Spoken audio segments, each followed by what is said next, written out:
Oh, I don't know. You Americans with your happy holidays, and it's slowly every year it gets worse in this country because of you. Well, the thing is like, so like Happy Holidays. I don't know who's that for. Is it Jews?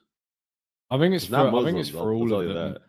No, I'll tell you what it is. I bet you And it not a came single in. black person celebrates Kwanzaa. I'm gonna tell you that right now. But I've no, never met one here's my 2 cents. I reckon it got brought in when Eid happened to fall near Christmas, and it was a did. white This person was who came 20 up with years it. ago. Right. Yeah. So it was it was a white person who came up with it, and they were too ignorant to know that Eid moves. Correct. And so they will have gone, we need to call it Happy Holidays so we don't upset the Muslims, when actually you look more offensive because you haven't taken into account the fact that the fucking holiday moves. Are you trying to say it was a white woman who did this? You could just say that. Easily, you don't have 100%. 100%. Definitely a white American woman trying her best. Right. What's up, guys? Yeah, no, this is a great way to intro the show. What's up, guys? Are we on? Are we oh, fuck yeah. That was on record, was it? The reason why I started without you telling, because I love it when you're organic and you don't realize the camera's recording you.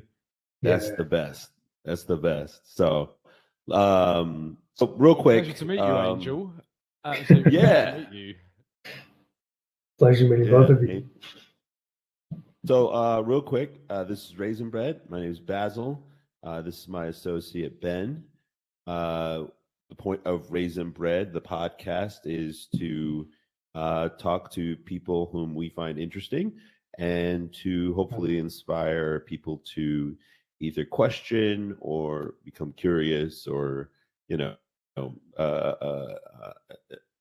inspire them to explore the world around them and kind of more deeply question what's happening around them, since there seems to be less and less of that. I met Ben online. We've never met in real life, but I'd like to think to myself we've met spiritually, or in a previous life, and so we got along together and decided to do this thing. So, Ben, what do you think? Pretty good summation.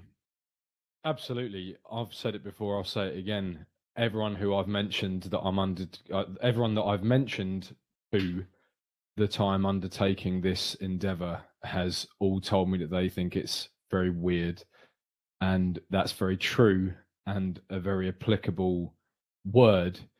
But to those people, all I say is look around you.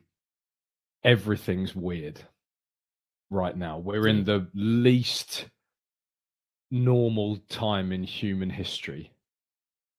So in the grand scheme of things, on the scale of weird, I don't think we're even in the top half. Right. Yeah, absolutely. And our guest today is the love Angel. I don't even know your last name. Oh man, Guadarrama. I don't know if people really want to say that word 3 times fast, but it's Guadarrama. Guadarrama, yes. Okay, all right, that wasn't so bad. Native. I'll try it later. Speaker. Yeah. You don't want to show off in front of everyone. Yeah, of course. Yeah. He's gonna roll. Yeah, he's gonna triple roll his R's. Wait, Guadarrama? That's one way of saying it. Yes. The other way of saying it is with an accent. The other way of saying it. That sounds like some kind of festival, like Bananarama, Guadarrama. Sounds like Sounds like the name of an event. Futurama. That's a good. Yeah. The reason why, by the way, we don't know it, I didn't know his name, is Angel was kind enough to jump in for a spot that we had reserved for someone else, and I had a buddy of mine online introduced me to him, and I talked to him for, God, how long did I talk to you for? Like 10 or 15 minutes, and it was just like, oh yeah, this guy gets it. 15 minutes, yeah. Like I was like, this guy gets it. This guy gets it. This will be a fun conversation. And I think, I told Ben about you earlier today, and he was just as excited. So, yeah, thanks for coming out to and talking to us, Ben. And could you do me a favor and just like let people know what you're about? Man, what am I about? Yeah, absolutely. Well, first and foremost, thank you to both of you for inviting me on this. A bit about myself: ex-military, I was in the military for almost a decade, and I was one of those individuals that decided not to get the shot. And yeah, they told me, hey, if you don't get the shot, we're going to kick you out. And I looked at them and I said, do you promise? And they didn't like that answer. I was already, I was one of those. I've definitely come a different, I've definitely gone in certain avenues, but even when I was in those avenues, I would take like a slight turn every here and there. So yeah, I was ex-military. Well, I am ex-military, and now I'm doing design. I'm learning about how to control perceptions and understanding how brands like Apple, brands like Red Bull, brands like anything that you pretty much love, what makes them so great, and why are you so attracted to them?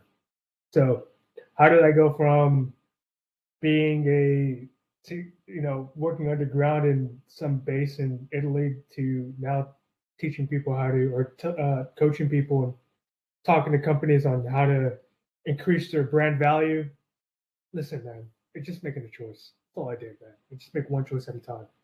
And one day I said, I want to be this. And I said, okay, I'm going to learn how to do it. I'm going to be the best version of that I possibly can. So I think I like to kind of keep my options open when it comes to where I think I can be best at. And I think, I've definitely taken some interesting routes. I want to do this. I want to do that. Now I want to do this. So that kind of brings me here with two gentlemen on the Raising Bread podcast. So, yeah, man, pleasure meeting you guys. Now, has this been something that has this been a trait of yours?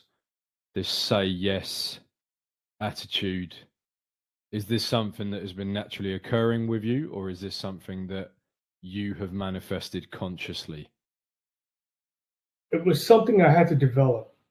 So it wasn't necessarily something that I had when I was younger. I would say that when I was younger, I was much more timid. And this is me just speaking on behalf of me looking back and seeing the story in my mind. I know for a fact that I was someone who had more introverted traits. I don't call myself an introvert. Some people do. I don't see it that way. I say, to what degree are you an introvert and to what degree are you an extrovert? I think we're kind of flows on a spectrum depending on the experience and depending on the environment. So for me, I was definitely something that I became much more conscious of when I really started focusing on my communication. And communication is part of those things that it's not just the words that you're saying, but also the hand gestures. It's also the way that you dress, the way that you style your hair, your lack of hair, if you're like me. It all says something about you. And what I learned is that communication is really one of the biggest things that really control the way that you experience life. So, and I didn't become aware of this. I wasn't some just shining star. No, I recognized that there were certain weaknesses in my life, just as everybody else can. They can find out what is their weakness, and they find avenues to attack it and to make it better, to change that aspect about themselves. That's what I did. I spent a lot of money on taking coaches, on being part of different networks, and ultimately just knowing that I can improve myself. So, yeah, it wasn't conscious until it was. And then once it was, I attacked it forward. When did that start? When did you think that started? I think that started back when I joined the military. Right. And I think it was like that because I had made a conscious thought that I wanted to I wanted to find what it meant to be a genuine, wholesome man. And to some people, they don't really have those type of thoughts going in their mind when they're 17 or 18. I knew I wanted that because my situation was probably more different than everybody else. I would say at least 99.5% of all other families. Because okay, well, wait. Why? Yeah, absolutely. Okay. Absolutely. So for people that don't know, and probably this is my first time really being open about this, I was actually raised by two mothers. Now, it doesn't mean that my mother was, I wasn't like a vile child, or I wasn't part of a test tube or anything like that. My mother had me with my father. My father was around till I think about maybe 1 or 2 years old, and after that, my father went his way, my mother went her way, but she took me with her. Took me with her, and from there, 4, 5, 6 years old, my mother had a girlfriend, and that girlfriend, her name is Liz, and who I absolutely love. My mother's name is also Liz, which is kind of funny. Both of the names are Liz. They raised me, and they did, I think, a fucking good job for, especially now, especially with all this craziness happening in the world and all these different politics.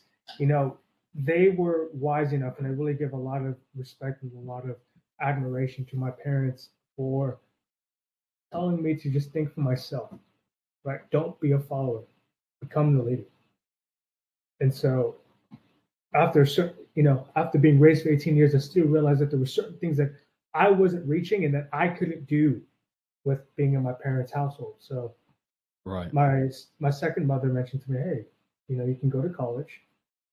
And by the way, to anybody who's going to college, I don't know why you would want to do that if you're just trying to get a general arts degree. Yeah. Or you can join the military. So I thought to myself, well, I want to travel. Never been to Asia. Never been to all these other places. Let me try it out. And I think that was that moment when I decided I was going to do something that was this. To me, it felt like this huge risk. I'm 18, don't know anything.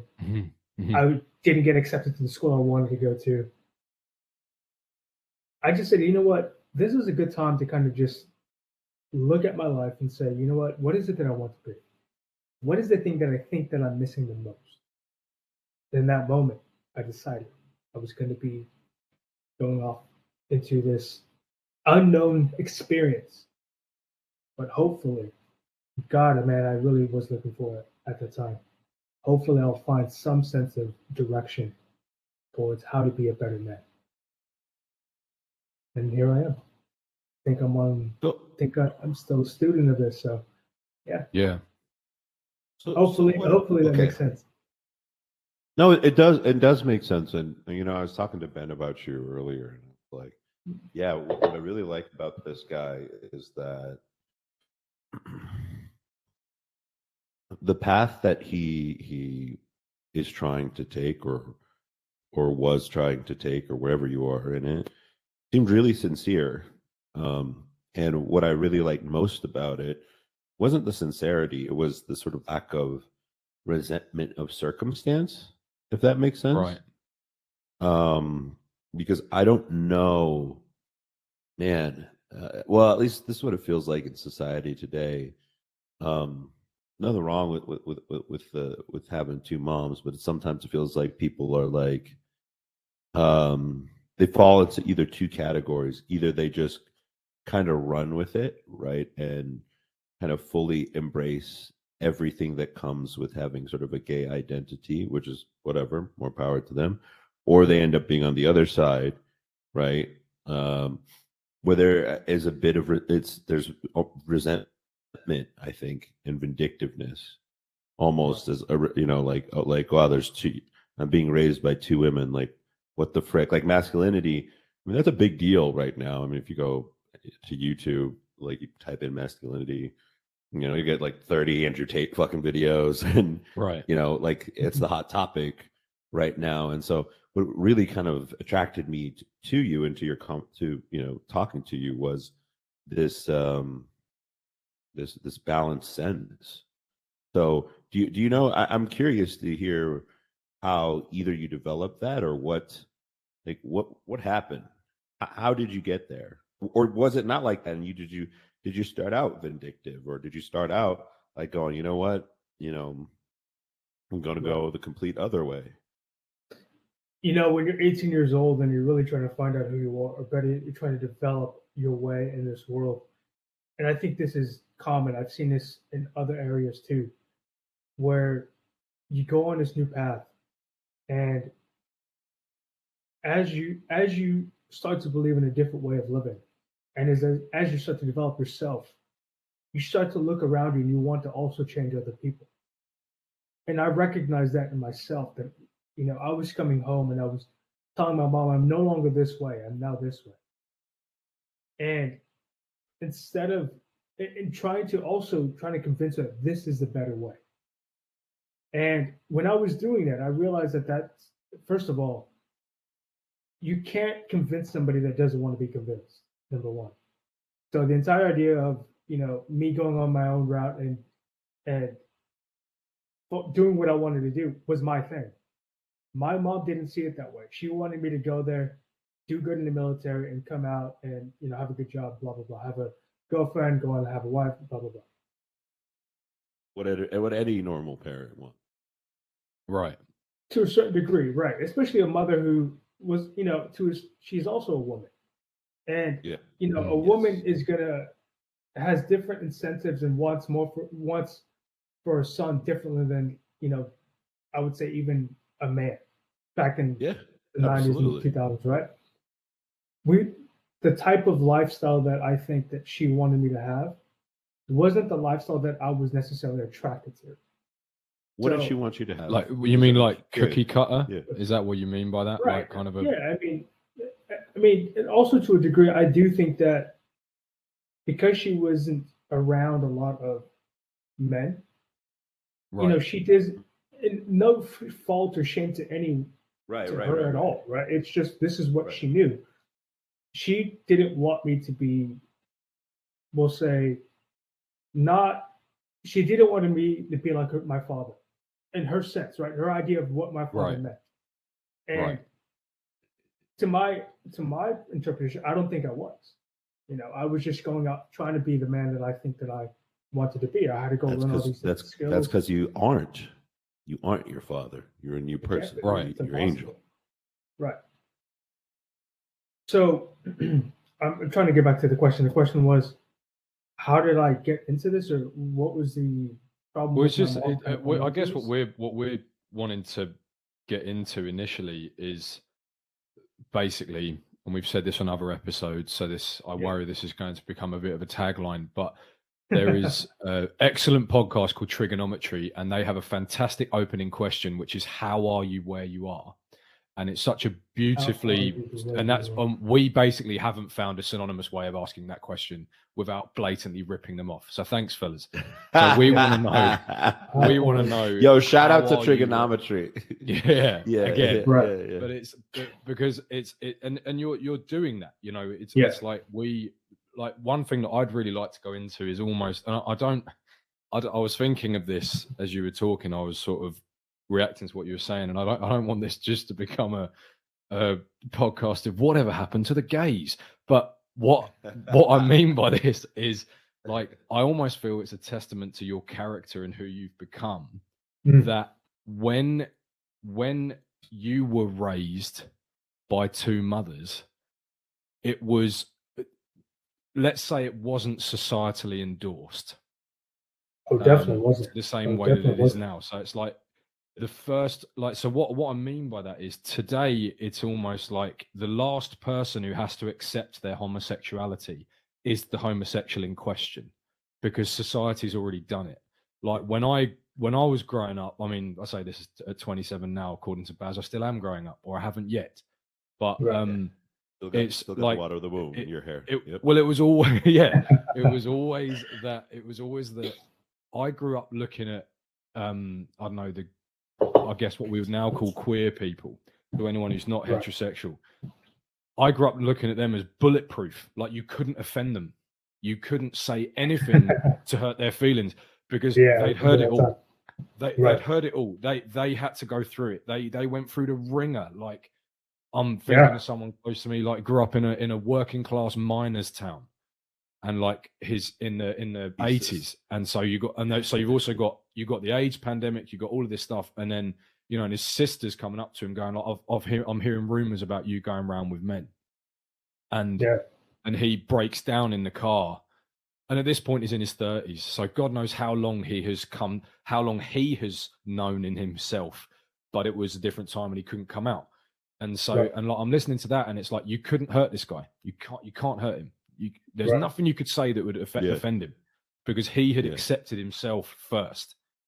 And it's like, I almost feel like that's a testament to you now, because it's like when you talk about your mum or mums, both of them raising you to be your own man, and go your own way and not necessarily go with the crowd. It's because now I know that homosexual parents are still in the minority today. Yeah, of course. But only statistically, I would say, like, societally and to what the general consensus of what's accepted, I would say, I can't say they're not a minority because they factually are, but you know what I mean? Like, it's societally endorsed. So it's whereas when you're growing up, they have to accept the taboo of what they're doing. Oh yeah. Right. And they're going their own way with it. And it's pretty clear in 21 and a half minutes that is abundantly clear in you. And I'm playing some proper bro psychology, drawing a line like that. Do it. That's what it feels like in my gut, is like, your parents had to accept their own situation first because nobody else was going to do it. Yeah. And they went their own way with absolutely. it. And now look at you. You know, I remember, and you know, you're absolutely right. I think my parents did the best they could, and I think at the end, the problem, I wouldn't say there was a problem. I would say the reality was that they accepted who they were. Right. And I've never asked them this question, but I know for a fact that they definitely went through some shit. Like my family and my blood wasn't okay with it to a certain extent, right? And even through that, they stayed together and they realized that they still wanted to raise me the best that they could. Yeah. I do remember there was a point when I was either 17 or 18 when my second mother, she looked at me and she says, I can't teach you anymore.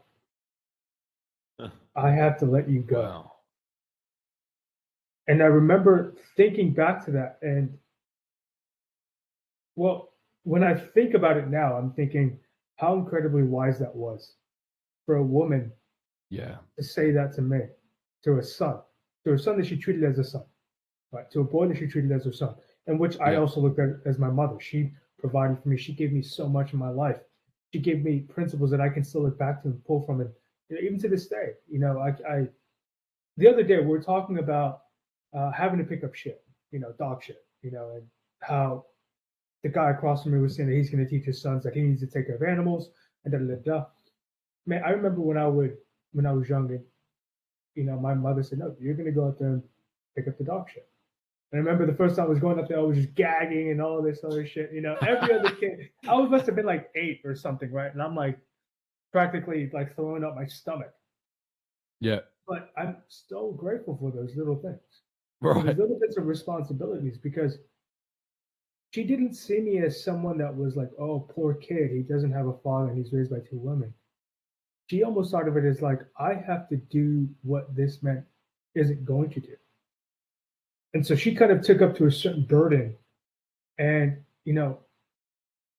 she's still a woman, and for her trying to take up that role, I just have a lot of respect for her. And it has nothing to do with, and I do have to say that there are people like that will, I'm very blessed. I'm very fortunate. Even at 6 years old, there was a woman that would still look at me and that.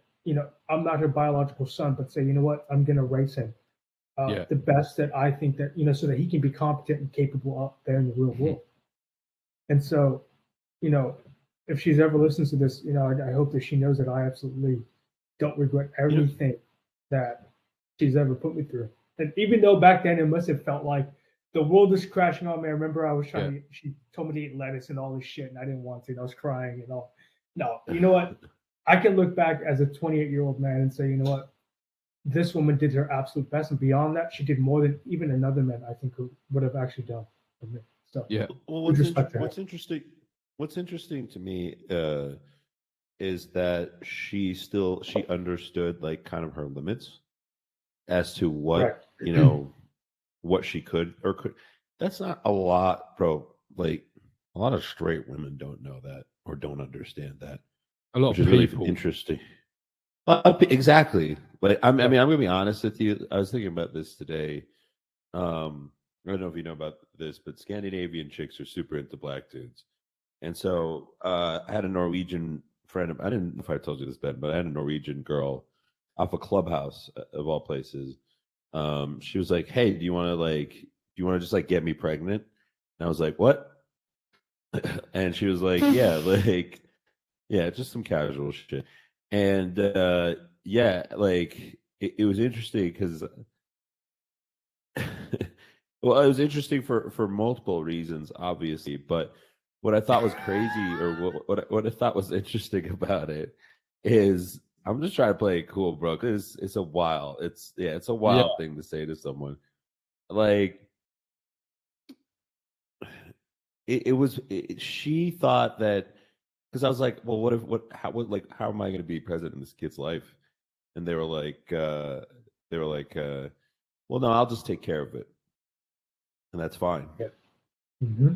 Do you know what? I'm frankly astounded that your first line of inquiry was as if it was going to happen. Like it was not. And I who did. are you? Yeah, no. It wasn't who are you? It was, well, logistically, this is going to be a nightmare. Oh God, think of the money I'm going to spend on air travel.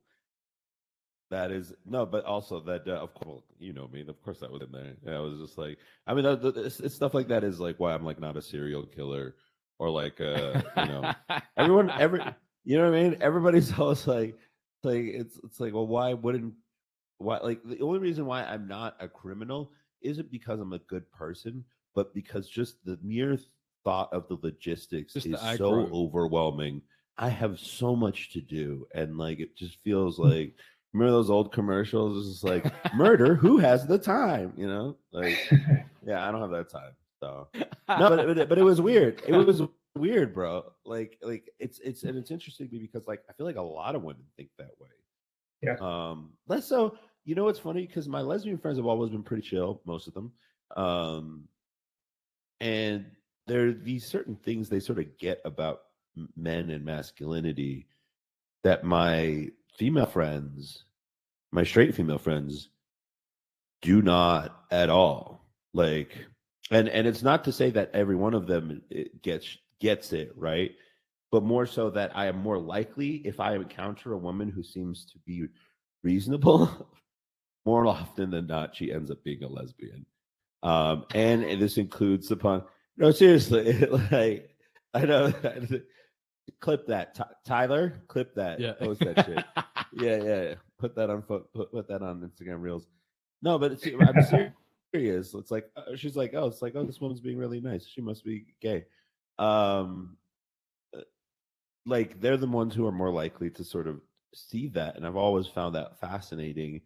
And yeah, shout out to your moms for realizing that, and yeah. For not you know, even though she did want you to have that sort of cookie quote unquote cookie cutter lifestyle, she also understood She actually did it. She did. Second, oh, so the other mom. Yeah, my biological Okay. mother did. Yeah, I could see that. My mother was much more of that nurturer stuff. Like, they played the dynamic, and I think that was another thing that That's funny. actually kind of contributed to me being who I am. Is that even at a younger age, it was still like a dominant. There was still like a dominant and submissive dynamic, and it wasn't dominant where it was, negative. It was dominant as in she was the law. She was the stability. She was the one that got to the truth. And I was actually one of her value systems was, do not lie to me. I need to know the truth. Wow. So she'd much rather deal with the truth than have to deal with the lie, even if it was sweet, right? And like I said, just what's her name? What's her name? If you're comfortable sharing just the first name. Yeah, her name's Liz. Remember both of their names? They're both called Liz. Shout out. That's right. Shout out to Liz. Liz is. Yeah. You must have been able to really freak out your friends at school, like when you went, because they both had the same name. So you'd like, oh yeah, come meet my mum.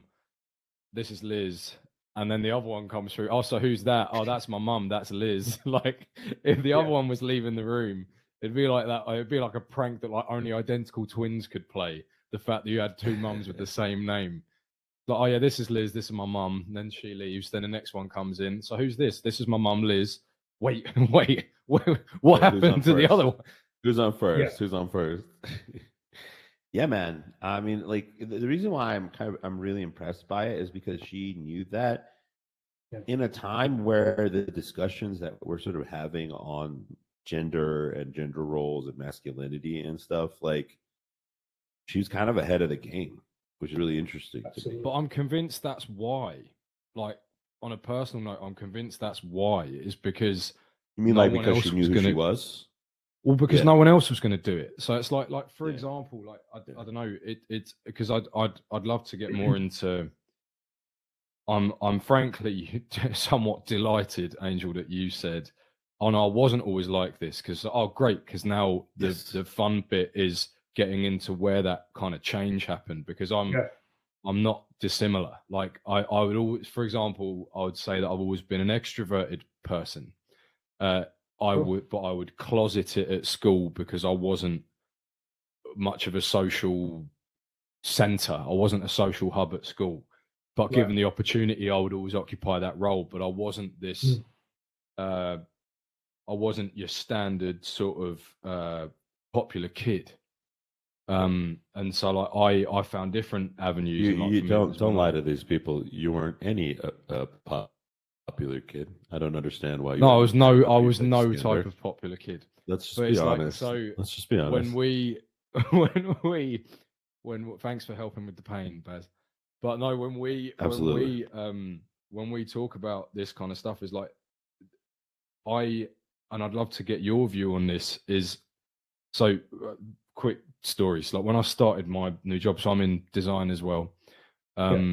And we had a local school come in, kids at around 15 or 16, which in Britain, you're coming to the end of your secondary education at this point, when you're 16. And then they're coming in, and I had one of my superiors at work, one of our directors, was giving a speech to these kids. And he was going like, what I want you to know is that what you have inherently is value. You have value because of the fact that you're young and you're going to go out into the world, and just know that you're valuable just by being there. And I'm sitting there just going, no. That's exactly what they're not. Yeah. They're none of those things because they're young. They are not valuable. They have no inherent worth at all because they're young. They know nothing of the world. Yeah. And the reason why I'd say this so strongly is because I got lulled into that trap, I feel. Yeah. And this is what I mean when I say that your family had to accept their situation because nobody else was going to.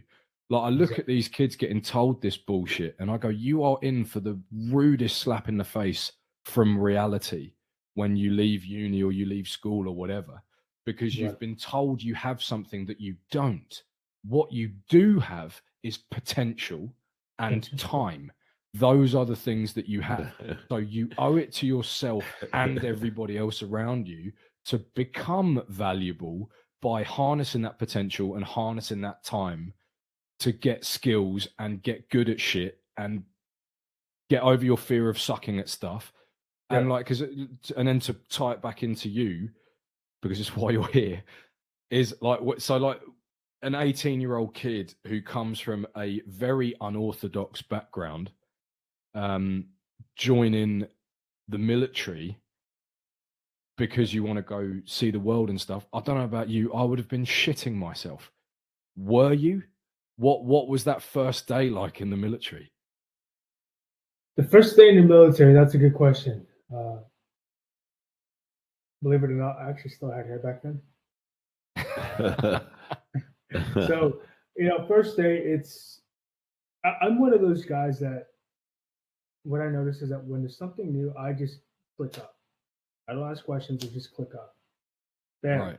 Guys yelling at me, I don't want to be the guy that they're yelling at. Right? Everybody's yelling in this entire room where you're getting processed. Just don't be the person that they're yelling at. Pay attention, listen, be quick, be precise, and keep your head down. Keep going, right? The first day was new, honestly. I never thought that I'd be bunking. I had a bunk bed and blah, blah, blah, whatever. But I never had somebody underneath me. I wasn't living with 10 other guys at the time. We were still kind of classing up. So at the time it was about 10 people. Overall, I think the class had about 110. So the first day, 15, 20 people. The first day really wasn't the biggest thing. I remember that I really didn't feel comfortable for about like the first 3 weeks. And I remember the first day that after maybe the second day that I actually was in boot camp, that's when it actually hit me. Because the first day, just hurry up and just get to the end of the line. What hit you? What was it that hit you? The moment that I realized that I was alone and that I was responsible. Wow. Right. Because the first day, wait. Go into that. What do you mean you're alone? That's a very good question. I'd love to dissect into that. I'd love to go into that actually. So I think there comes to a point where every single person, when they get to a certain age or they get to a certain moment of life, where they realize that all they have is themselves. And like you said, the potential. Yeah. I didn't see the potential in me. I was just following orders. But the moment that I was just able to sit down and just think about myself, I didn't know anybody around me. These people, my mother wasn't coming to save me. Nobody was coming to save me. And yet I was still expected to perform. If I didn't perform, I'd be kicked out. And to me, that was shameful. Right? And so I had this responsibility to perform. And I understood if I didn't perform, I'd be kicked out, which was then shameful. The responsibility, I think, is what hit me in the face. And I realized that I was actually alone. Nobody else was going to cover for me. I had to make sure that I was doing everything right now. My parents, there was no safety net. Yeah. And so I think that was the moment. And I remember I like froze up. I just felt there's maybe like a certain amount of times that I can really count that I was literally, oh shit, just felt anxiety. And that was one. That moment of, oh shit, this is real. I'm alone. Yeah. I'm alone. I'm surrounded by all these people. I'm surrounded by all these people in this mess hall. Everybody's eating, but I'm actually alone. Yeah. You know what's funny about that is like, I just feel like that's, man, you lucked out. How old were you when you came to that realization? I had just turned 2013, so I just turned 18. Wow. Yeah. Okay. The reason why I'm impressed by that, man, dude, is because like as an adult, man, you guys are youngins to me. I'm 32. New car smells. He's really not that much older than us. Listen, it's because he's got some superiority complex because he was born before 1990. It was actually exactly 1990. Please show some respect. No, it wasn't. I thought it was 89, so it wasn't even. No, a decade. You know what's funny? Okay. I've never told you this before. No, wait. Actually, this is a fun side to come. I thought it was 1989, and then my parents sat me down for dinner once, and they were like, "Hey, you're actually 1 year younger than you are," and I said, "What?" And this was like, I think I was like about to graduate high school, and I was like, "Well, why does it say this on my, my what's it called? My just like all my like official documentation, everything." Apparently, back in the 80s or the early 90s, they I think American sort of officials didn't really know Arabic. Crazy, right? And so they weren't able to like properly translate. I know. Look, I was there too, Ben. I see that face. And so my mom, in an effort to put me into school earlier, right, just switched up the date of my birth. So yeah, just because she wanted me, just like to show you how much of a tiger mom. My mom was a tiger mom before, like, it was cool. So Yeah, no, it's a funny thing. But the problem with that is the problem with that is that I've already been like 43 for 32 years now, so it's not like anyone notices, right? Like everybody's just like, dude seems old. So but no, like the reason why I bring that up is like, man, the first time I think I realized I was completely on my own, and I apologize because I'm under the weather. That's why my voice is so congested. No worries. I think I was 25, 26. Like there just came this moment where I was like, oh wow, I could really be homeless. Like if I don't get it together, I will be on the streets and no one's coming for me. Like I came from a pretty dysfunctional family, you know, shout out to my dad. That did the best he could, but like no one was coming to save me. Right. And a poignant sort of realization like that for it to come to you so early is, it's not just impressive, but I'm really jealous. Because it's like, man, like same. Like that's like, because I feel like that's the key. Like once you know that, a lot of shit just comes together. Yeah. Well, like while we're throwing our hat into the ring of like sort of when this occurred for us, like, you know, you said 25, 26, like mine was, I'd graduated university at this point. Like and this is what I mean. This is why if you or indeed anyone watching or listening detects resentment in my voice when I talk about the education system, it's because it's there. We were so mollycoddled into this, like, and I think there's a lot of similarities between Britain and the States with regards to the kind of predatory nature of, if you're in any way bright, if you're in any way academically able at school, you're going to university. And not only are you going to university, like our Ivy League is called the Russell Group, or Red Brick Universities as they're known. Same principle though, it's just the old ones. And it's like, not only do you need to go to university, you need to go to a good one so that we can put it on the display board, so that when we have parents coming around to show their kids our school, they know that their kid's going to go to the nice, shiny, impressive institution as well. It was never like, what do you actually want to do? It was just, so what are you going to study? What uni are you going to? And it was like, and then I was like, oh, bloody hell. And then all your friends are doing it. So you go, well, I don't want to be that one loser in the pub when everyone comes back for holidays who's not flown the nest, who's not done the thing, because it gives you the illusion that you've left home. It gives you the illusion that you're out on your own 2 feet when you go to university. Now, there are some people that until they sling back at 20, as soon as they graduate. Yeah. Well, like everyone that I know went to university. It was not really more than a 2-hour drive from their parents' house, which the UK considers a long drive. Yeah. So, and I know that really angers Americans. So, like that is, but like, sorry, to try my best to stay on point. So, what I'm talking about is like, I got swept up in that narrative so much. It was like, it was this idea, this pitch of just give us your time and your money. And it's not even your money. It's your parents who are keeping you going. And it's the student loan that is paying for your tuition. So it's money that I'm paying now. So at the time you have no concept of that. And like, I love my mother, but I resent the fact that she did all my loan stuff for me. She made my login. She made all that. She just did it. I didn't ask her to. She just did. Wow. So I didn't even have any oversight on how that was happening, because she just wanted to make sure that I got it done, or wanted to make sure all the admin was in order. And now I look back as an adult and I'm like, no, don't do that. You need to let me do that on it, because then I got swept up in this narrative. Give us your time and your money for 4 years. You'll have a nice little M after your name and it stands for master. You'll be a 22 and you'll be a master of something. And then a contract's going to come your way. 6-figure contract, nice, with sign on the dotted line, and there's your future. And then your 18-year-old realization of, fuck, it's on me.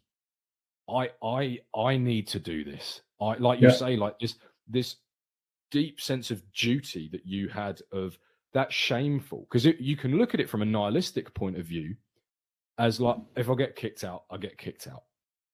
But there's something within all of us, I believe, that is like, well, no, I know that's shameful, and not just because the sergeant is telling me so. Yeah, I actually know that, and Actually everyone is. around me knows that. It actually is, and it's like, so like when I remember it, like, you know, I graduated, and it was like, and my dad was asking me, "Have you been looking for jobs?"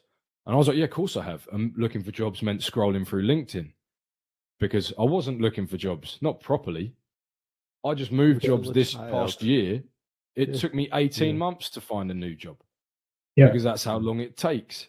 And it was like, but I had no concept at the time. And then I was on holiday with my friends. I'd used, and I wrote off the car. I crashed the rental car. Laugh at him? Wait, did you just laugh at him because he used holiday? Because I think it's hilarious too. No. I'm laughing because I just like the idea of holiday to me. It doesn't make sense. Right. Just get more Interesting. like, I was on holiday with my friends, and I had no money. You English fuck. I'd done a summer job, and I was using my money from that, and it was like my contract had ended, and then I crashed the rental car, and then I need to pay off my friend, and now I've got no money. Jesus. Yeah. Like, and that was when I was sitting there going like, that was my moment of if I had to boil it down to one moment, because for me, I don't know if it was such a snap of the fingers moment, but maybe it was.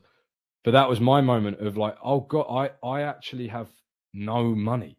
Like, it's, you know, I was still living with my parents, so that was fine. Like, it wasn't like I was going to be out on my ass, but that was thank God it came then and not any later.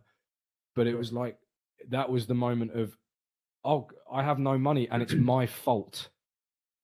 I'm the reason I have no money. This isn't on anyone else. Right. I crashed the car. But it's not even. Gone. But here's the thing though. Like, it's your fault, 100%. I just don't see that. So sometimes when I hear younger people, young people like yourself, I'm so gonna start rolling my eyes. No, you should. The older we get, the closer we're gonna get in age. You know that, right? I understand that, but the chasm for now, God Lord, over it, Ben. I only have it for so long. So no, what I wish people kind of like, you and I were talking about that bit by Taylor Tomlinson the other night, and you were like, well, you're worthless for the most part in your your late teens and early 20s. Like, people, Taylor Tomlinson does this bit, and Ben and I were talking about it the other day, where she says, you're not, you miss, people say they miss their 20s, and it's because they think they think they miss their 20s, but what they actually miss is not having responsibilities. And what they don't remember is the reason why they didn't have responsibilities is because they didn't possess the capacity to even handle those responsibilities. Outside of the Navy guys like you, who had to learn real fast, like 18, nigga, like already you're like, life is just me and no one else, man. Like, this is why I call you vaguely Asian David Goggins, because like that's a pretty intense, realization to have at that age, and it's a good one. But I hope young people or people around that age don't like, it doesn't make you less. You know what I mean? It's like, that's just what happens at that. If you're lucky like Angel and come to get to that conclusion faster, bro, amazing, awesome. Do something with it. You actually you don't feel like it, but you actually have a head start. Right. It doesn't at the time, because like, it's this idea that when you go, it's because there's still that knee-jerk reaction of when you speak to somebody like an elder in the family or something like that, or just an older person in general, when you're a student and you go like, and they go, "What are you doing?" You're like, "Oh, I'm at university." And then they go like, "Oh," and then you go, "I'm doing a master's program." Oh, like it's still that knee-jerk reaction of, "Oh, that's impressive." When I'm like, fine, it's not like I didn't have to put work in, but it's the idea of like, I don't know about the US. In the US, I actually like, I'm a rare beast, being a millennial / Gen Z who is enamored by people who've been in the military. But like in the UK and in the US, there's I think more support generally for the military. Like, for example, I love the custom of saying thank you for your service. Like when you meet a retired serviceman. Yes. Let in the me UK, stop we you don't. right there.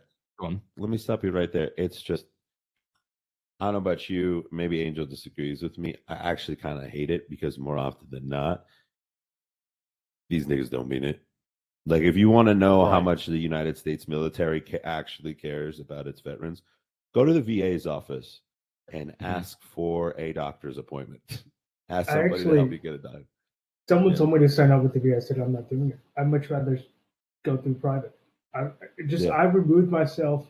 Right. There's been a lot of, like, ever since I've been out, and I would love to go back to your point, but just to kind of clear this loop, like, I genuinely hear horror stories when it comes to the government performing for the VA. Now, other people, other citizens, they will support you, especially 4th of July, certain holidays, Memorial Day. Yeah, absolutely. That stuff is super celebrated.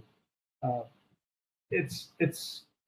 just understand that when you get out of the military, there's no other support. Like, you have a little veterans card, but you're on your own again. You have nothing else. Yeah. Well, no, it's like that basically kind of. No, we'll absolutely get back into that. But it's like the only point I was making is, like, in Britain in particular, and when I say in Britain, I'm probably projecting, but I actually think it's pretty accurate. Especially anyone who, like me, had a comfortable middle class upbringing. The general consensus is you look at anyone who's going into the army or the navy or any of the armed forces as that was their fallback. Like the idea that you don't jump to the conclusion that was their first choice. And that's what we do here, though. But I don't like that. I think that's horrific, because it's like, when you look at it's only something that you can look at with the benefit of hindsight, and this is something I wanted to ask you, Angel, is like, what was it then that you did in order to not compensate? That's not the right word. The question I'm thinking in my head is, what did you do to compensate for this feeling then of shit, I'm on my own? Like, was it the routines? Was it did that help at all? Like the idea that you had a regiment that you had to stick to? And then a follow-up question, because you talked about, and I know we're kind of throwing a lot at you, but I'm curious about this because, Liz told you, there's nothing more I can teach you. And I'm wondering if how much of that actually played a part in you jumping in, because when I think of masculine, very few things more masculine than a Navy SEAL or just the Navy in general, the American Navy in general. So I'm wondering how much of that played a part as well. I'd love to hear your thoughts on all that. Yeah. The moment that there's that moment of it becomes like a vacuum, right? When you realize that this moment of, I guess, fear, because that's what it was. It was fear smacking me right there in the face and making me realize that, hey, I am all by myself. I don't remember exactly how I felt that for the rest of the day, but I definitely knew that I was alone. The next day, it just said, do it again. And I think just the repetition, which ultimately became one of those things where it's like, you know what, I'm just going to go through it. And because that's the only choice I really had. Again, the choice, which I didn't see as a choice, was to just drop out. And I thought that's incredibly shameful, because my grandfather on my second mother's side, he was in the military as well. He was also in the Navy. And so I had also taken on that duty when, she had brought, my second mother, Liz, had brought up, I'll say Liz as my second mom, and my mom is just my mom. Okay. So Liz's father, who I see as my grandfather, who also loved me as a grandfather, like the entire family over there, that just showed so much support and love for me. And this is why I absolutely adore them. That's so awesome. The love that he was also in the military, but he was discharged he was medically discharged for because he had a rheumatic fever after being like a year and a half in. And so when he was in, he was obviously discharged. I saw it as part of like my duty to everyone to follow in my grandfather's footsteps. So it wasn't just me fear of, hey, as soon as if I get kicked out, I'm gonna have to answer to my parents, but it was also that shameful side of it that I couldn't perform and I wasn't able to live up, because that was like my North Star. I was gonna do it because my grandfather was doing it. There were so many things at the end of this tunnel, this dark tunnel. Once I get to graduation, I'll be able to see them. Those, I can finally close that chapter and say, I'm actually doing this, right? Yeah. Because when you're at boot camp, if you drop out, you technically, like, they'll put it so that you were technically never in the military. Yeah. You just never qualified. So now that I graduated boot camp, I can at least say I was in the military and that I officially went through it and I'm actually in. So how did I get used to it? The Navy, this is something I learned just with psychology in general. People love taking orders. I mean, there's a reason why people go to jobs, and even though they hate it, they still go to it, right? It's because it at least provides a sense of stability. I fucking love that.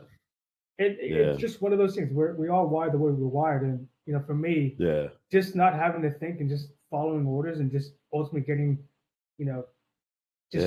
leaning into that idea of, at least it's one more day and that's it. One more day and that's it. And just keep doing that over and over again. It eventually just, I eventually graduated and then I went to Florida, which I went to my school in. The other question he had mentioned, what was that? Can you refresh my?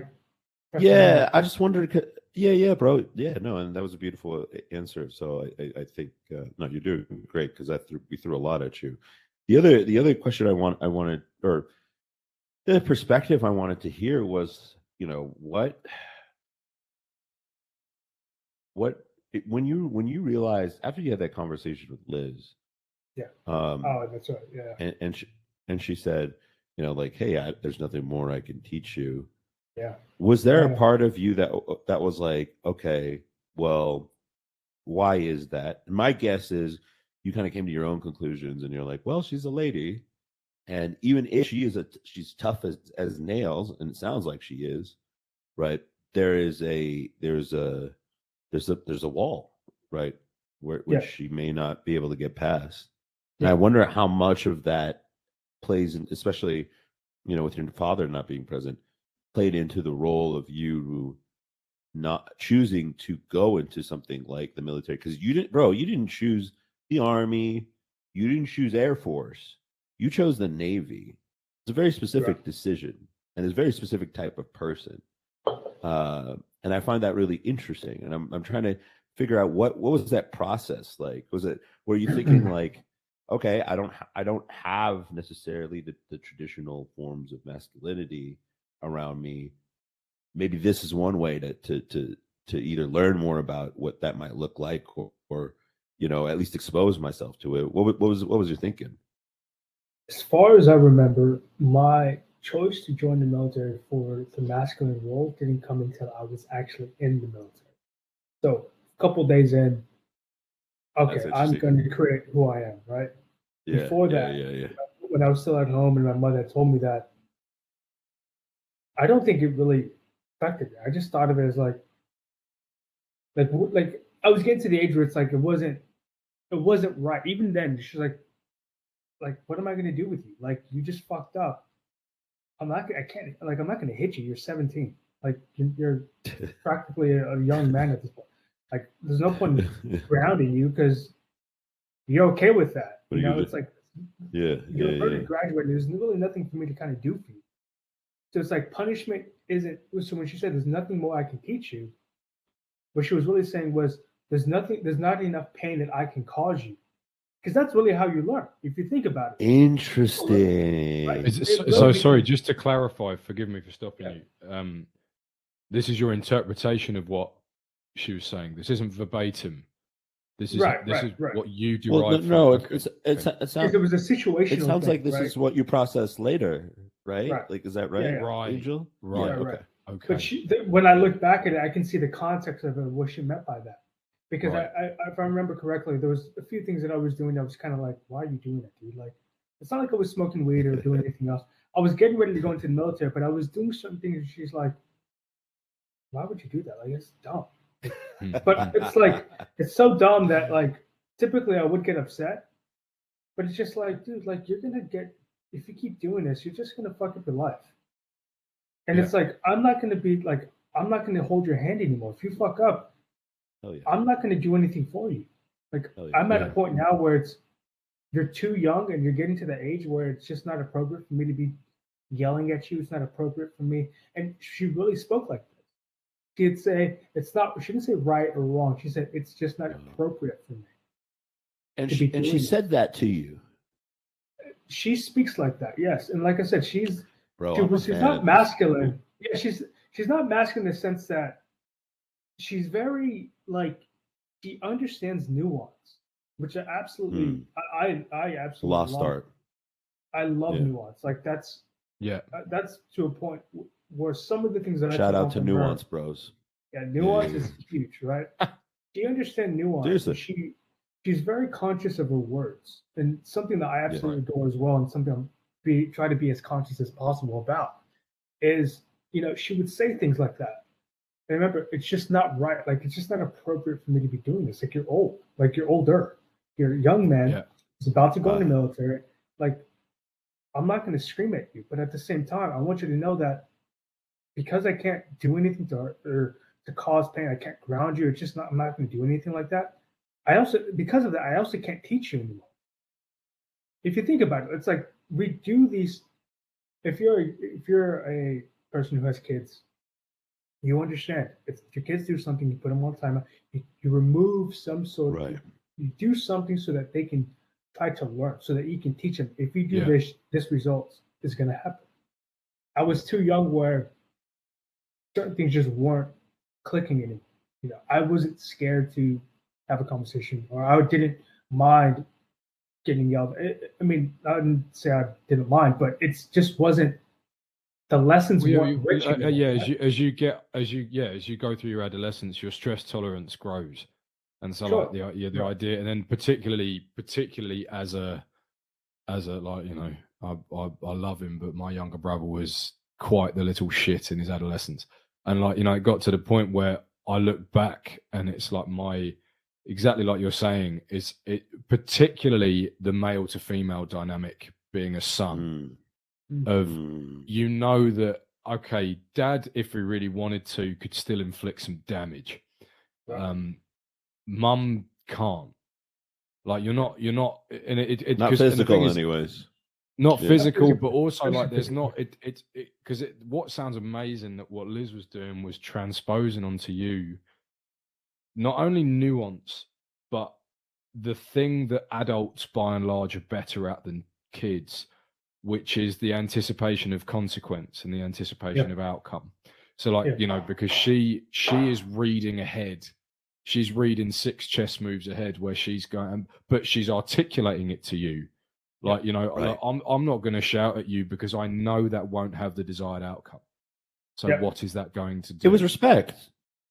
It was respect, Ben. Like that's what like when I hear the way he talks, it is respect, of course it is, but it's this understanding, it's this ability to zoom the lens out. I don't know why I actually did a zoom ring there, but like it's zooming the lens out so that you can see the whole picture rather than it, because it's not just it doesn't sound like because you see parents do this. It doesn't sound like she was at the end of her tether, because I've seen my parents do this. I've seen, namely, my mum do this, where it's like you're so exacerbated by the whatever hell your child is wreaking on your life that you just go, look, I don't know what to do anymore. I can't. What can I say to get you to understand? And it's desperation. This is not what I'm hearing. I'm not hearing desperation. I'm hearing calculated. I'm hearing that no, I'm explaining this to you because you're old enough now that I believe that you are able to understand this. Shouting at you is not going to do anything. You need to understand that, because it's almost like, and then you say it took years, but then years later you're going, oh, what? I find that a very interesting conceptualization that you gave as well, of like, it was something to the tune of, I can't inflict pain on you anymore. And to maybe frame that in a less domestic violence kind of way, it's to that point of, you go through your adolescence and your stress tolerance increases.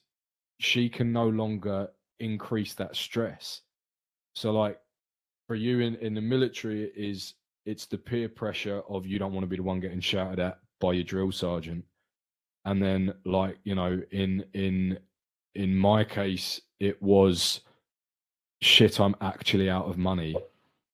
Yep. And like when it's still safe, like for example, I still had an overdraft, I still had this, I still had that. I wasn't penniless, but it was like, shit, I'm out of money and it's my fault. I need to rectify this.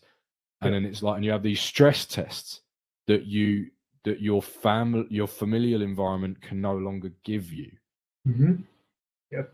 But how many, like, the reason why I think it is respect more than anything else is like, how many adults talk to their kids? Like my parents didn't talk to me. Right. Like if my mom said to me, "Hey, look, man, I can't hit you, right, anymore." My mom's 4 foot, I think 11. I'm 6'2", right? There's not much she can do, right? But if she said, "Look, man, there's nothing I could do to you physically, and now you're at a point where there's really nothing I can do to you psychologically. And it is inappropriate of me to address you as if I am still capable of doing those things." Right. And as a consequence of that, that improper, I don't know, you would call it improperness or just that insuitability, I have to communicate with you this way for two reasons. One, because there is no other way, but two, I still care and love, because I think love and respect are sometimes two sides of the same coin, depending on the context, right? That I want to communicate this really important idea to you before someone who doesn't love you or doesn't care about you teaches you it the hard way. Right. Yeah, what my mom was doing was she was respecting what I call a role. She was no longer seeing me, she was choosing to no longer see me as a child, but now as she's giving me room to fill in that role of an adult. And that's what she meant by that. I mean, she was essentially leaving that door open to say, it's not appropriate for me to treat you this way anymore, because I am choosing no longer to see you this way. Not only am I unable to, but she was also opening that door, foreshadowing, of me kind of filling in that role of actually being the man of the house. Because the man of the house, the dynamic is that's the man of the house. Very different. Right? It's very different than if it was just a boy in a house, right? So, like I said, some of these stories that, I have, and I look back at, I'm so thankful for it, and I mentioned earlier about, having me go pick up the dog droppings and everything. But, I can you can say dog shit. Back. Don't worry about that. Yeah, no worries. But, I can look back at certain things. Tyler. I don't know what that means. He's our producer. He's going to have to censor it. He will clean. Clean all of this up. So just curse as much as possible, please. Go on. I think my mom, my biological mother, she was actually the one that took a little bit longer to separate, from the umbilical cord, as they call it. She was the feminine one. She was, right. She played that role of the mother. She was also your biological mum. Yes, exactly. But, that's real. Let's not overlook that, because for example, this is something that I grapple with same-sex parents, is the idea, and maybe I'm thinking about it as a heterosexual, and that's why it doesn't translate across. But it's like I sit there and I think, like, I worry that we are in for an onslaught of parents who are non-biological walking away because they go, it's not my kid technically, so therefore I'm out. Like, it's something that because and that's It's completely that's possible. That risk is real. right. That risk Yeah. is even more real than people understand, because she's not tied to me. They didn't get No. married until I was actually in the military. Yeah. I was still. Really? Yeah. Wow. So they were didn't together for substantiate the years. relationship till you were an Exactly. adult. And Wow. there's been times where I was some of the reasons why they almost broke up. Like that was it was really like that. They loved me, they adored me, and there was moments as a boy and when I was doing certain things that it was pulling them apart. My mother didn't want her to treat me this way. Didn't want her to treat me a certain way, and of course, my Liz was like, "No, he needs this. He needs it. He needs to understand the things that he did wrong. He needs to be punished." And just her. I wouldn't say it's goodness of her heart. I don't think goodness is what keeps people together. I think it's. I don't know. And maybe it's something I can actually always ask her. No, I'm hearing. I would love to learn, like, why did you stay? What was it me or was it my mother that you stayed? Because, I'm no way, shape, or form. I don't deal with any of that with the woman that I live with now, or that I deal with now. I have no issue with telling her, "Oh, you don't like me? Fine, I'll walk away." Right? And so there's certain time, right? It's like I don't have like a certain need to perform or need to stay around that for some reason she had. Maybe I don't know what she saw in me. What Duty? I can say is that, well, it sounds to me like a lot of this is there's a sense of duty.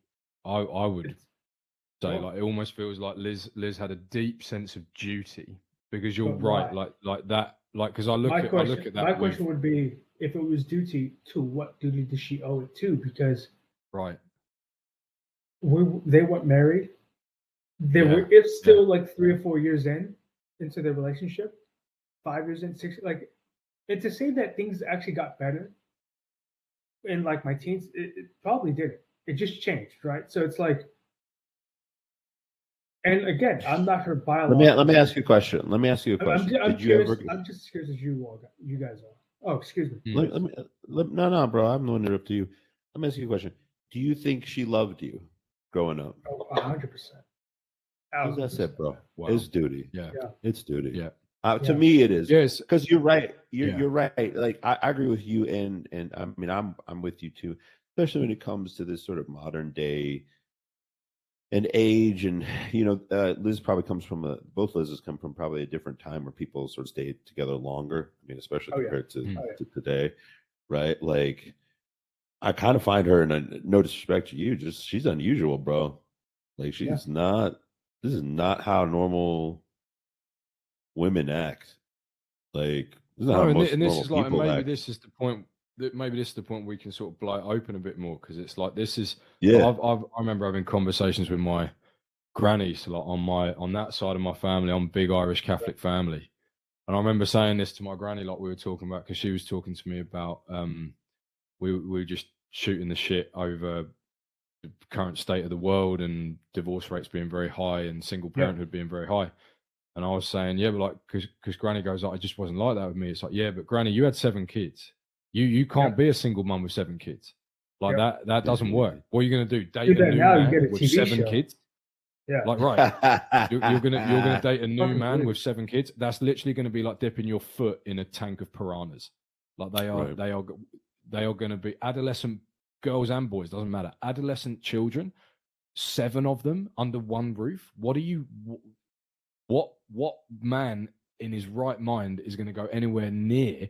And what your list of criteria for that man is going to be so long that it's damn near unattainable. And this is what I mean about the sense of duty, is I bet there were times where you and Grandpa wanted to throw in the towel, but you had a duty to your kids. And I think you're right, Baz. That definitely like, when we say duty to what, or we ask duty to what when it comes to Liz, is like, I don't know, that the adult that you were yet to become, that like she knew something was lying dormant in there. She knew that there's going to be a fallout, because it's like, because this is the main thing. Like, for example, and she'll try not to harp on about it too much, but it is a big concern of mine, particularly with gay couples having kids by IVF, because it's like I was chatting to, can't remember who, but it was like someone very close to me, and we were talking about how it's like, I said how I was opining of the idea that if it were me and I wasn't biologically tied to it, but we entered it as equals, I would struggle with that over time. Now, you were already here, and Liz knew about your conception and how that came to be. Yeah. And like, were your mum and dad married? No, they weren't married. But like, anyway, so like, that actually doesn't matter. But they were in a relationship, they had a kid, and then your mum is with this new woman, and it's like, and I was opining that, and the person I was speaking with responded with, oh, but like with two men, for example, they randomize it and they don't let you know whose sperm's been used. And I was like, I don't know if that's true, but this is what was put out on the table. Because I was sitting there going, if that's true, that highlights the short-sightedness of the whole operation, because you're only thinking about it of this little baby. You're not thinking of the 80 years of human life and how the fucking thing is going to grow up and is going to adopt biological traits of one of the men and not the other. Yeah. And that's going to become such a shock. It's also a shock to just identity as well. To not say that you know your father, and to not say that you don't know who this man, and this man. Like, not having that truth in your life doesn't just make you an outcast in terms of friends, but it also makes you an outcast in terms of yourself. You don't know where your roots come from. Holy shit. And this is something that I talk a lot about with men and generally with people, or anybody that asks me how, people don't understand how important identity is. And I talk to brands, I talk to companies a lot about identity. That's actually what I do. Yeah. My number one thing is, the reason why it's so important to know who you are is because you get to know where you come from. You get to know the story that makes you who you are, right? This is why I don't like. That's so important. The story, the way you just worded that. The story is so important, because you can draw energy from that. Story. Knowing that you came from a lineage of kings, or let's say some people, they come from a lineage of entrepreneurs. You can call, like, just by knowing that I have this blood inside of me. Yes, it allows you to drive, right? It allows you to keep going forward. And what's crazy about that, sorry to cut you off, like, because what's crazy about that, just thinking about it, is like, even if your story, your history is negative, that's still a source of drive. Still a source of drive. That's wild. Like, just the idea, like, if you come from a lineage, like you say, let's say of entrepreneurs, or like, let's say you come from a military family, and you go like, all right, so I'm going to join the military to pay homage to my legacy. But then to the same token, if you come from a family of utter failures, and then you go into the military and you make a success out of your career, you break the curse. But that story has just as much weight, which is mental when you think about it. The idea that if you come from the high road or the low road, it's still just as powerful for you. Yes. Oh yeah. Identity. Sorry, back to what you were saying. Sidetracked it. Absolutely. I think identity is one of the most important things a family can instill inside of a young adolescent. Yeah. You are, the most powerful spell, something that I talk a lot about, is spells. What a spell is simply your way of calling out something to be true, right? So I say, I am. The most powerful spell there is I am. I am Angel. That's my name. And then there's people who say, I am. I hate saying it. Even the thought of like saying this next thing, I am. Some people say, oh, I feel dumb, or I am dumb. Like, they will say that, and I'm thinking that is the dumbest spell anybody can say, because that I am is the identity. And your subconscious works in a way that it doesn't discern what is actually right and what is actually factual and not factual. When you say I am something, you will therefore find more ways to keep that leap going, right? So this is why self-talk is so important. And, you know, these little narratives that we create of ourselves is so important too. Like these narratives of knowing what your background is and also knowing where you want to go, knowing, having a vision. Yeah. All of this stuff that I talk about with companies, I know it because I went through it. I know it because I understand how it actually affects the individual as well. And there's parallels in how you develop an identity of a brand or a company, the identity of a person. The reason why it's so important to name your child at the beginning of birth is because can you imagine that? Can you imagine right now, both of you guys, being where you guys are right now, and somebody asking what your name is and you don't have a name? We use these things to identify one another. Having an identity is one of the most important things that you can ever do to a child. Even if, you know, for what it is worth. I remember one time I was at my friend's house, and this is how smart my mother is. Okay, my Liz is. I remember one time I was at my friend's house, and you know, some of the guys I was hanging around with, some of them were cool, some of them were kind of, you know, in the bad scene and stuff, but they would still come in my house. Yeah. They respected my mothers. They knew it wasn't until I was maybe about 15 or 16 until I actually started inviting friends over to my house.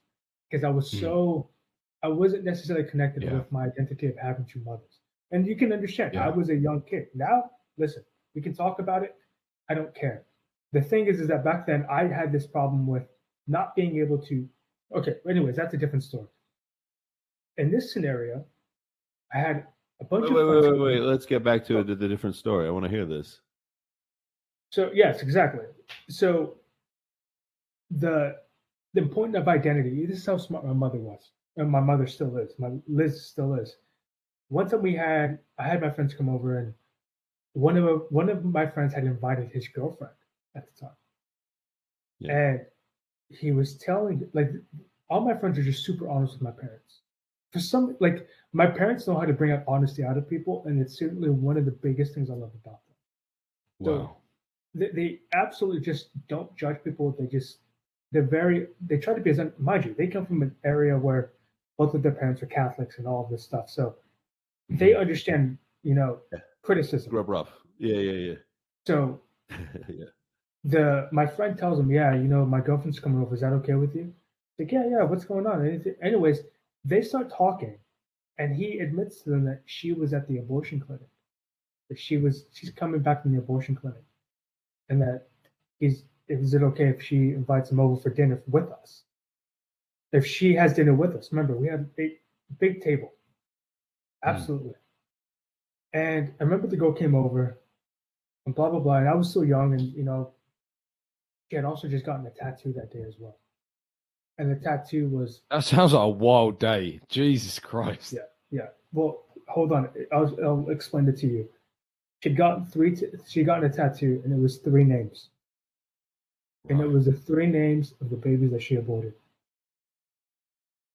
And I remember that precisely because I remember I had made an off comment to my mom, I think after they had left, and we talked about how I found out later, I think, that she had told my mom, because when the girl came over, she started talking to my parents, who were obviously very loving, very caring.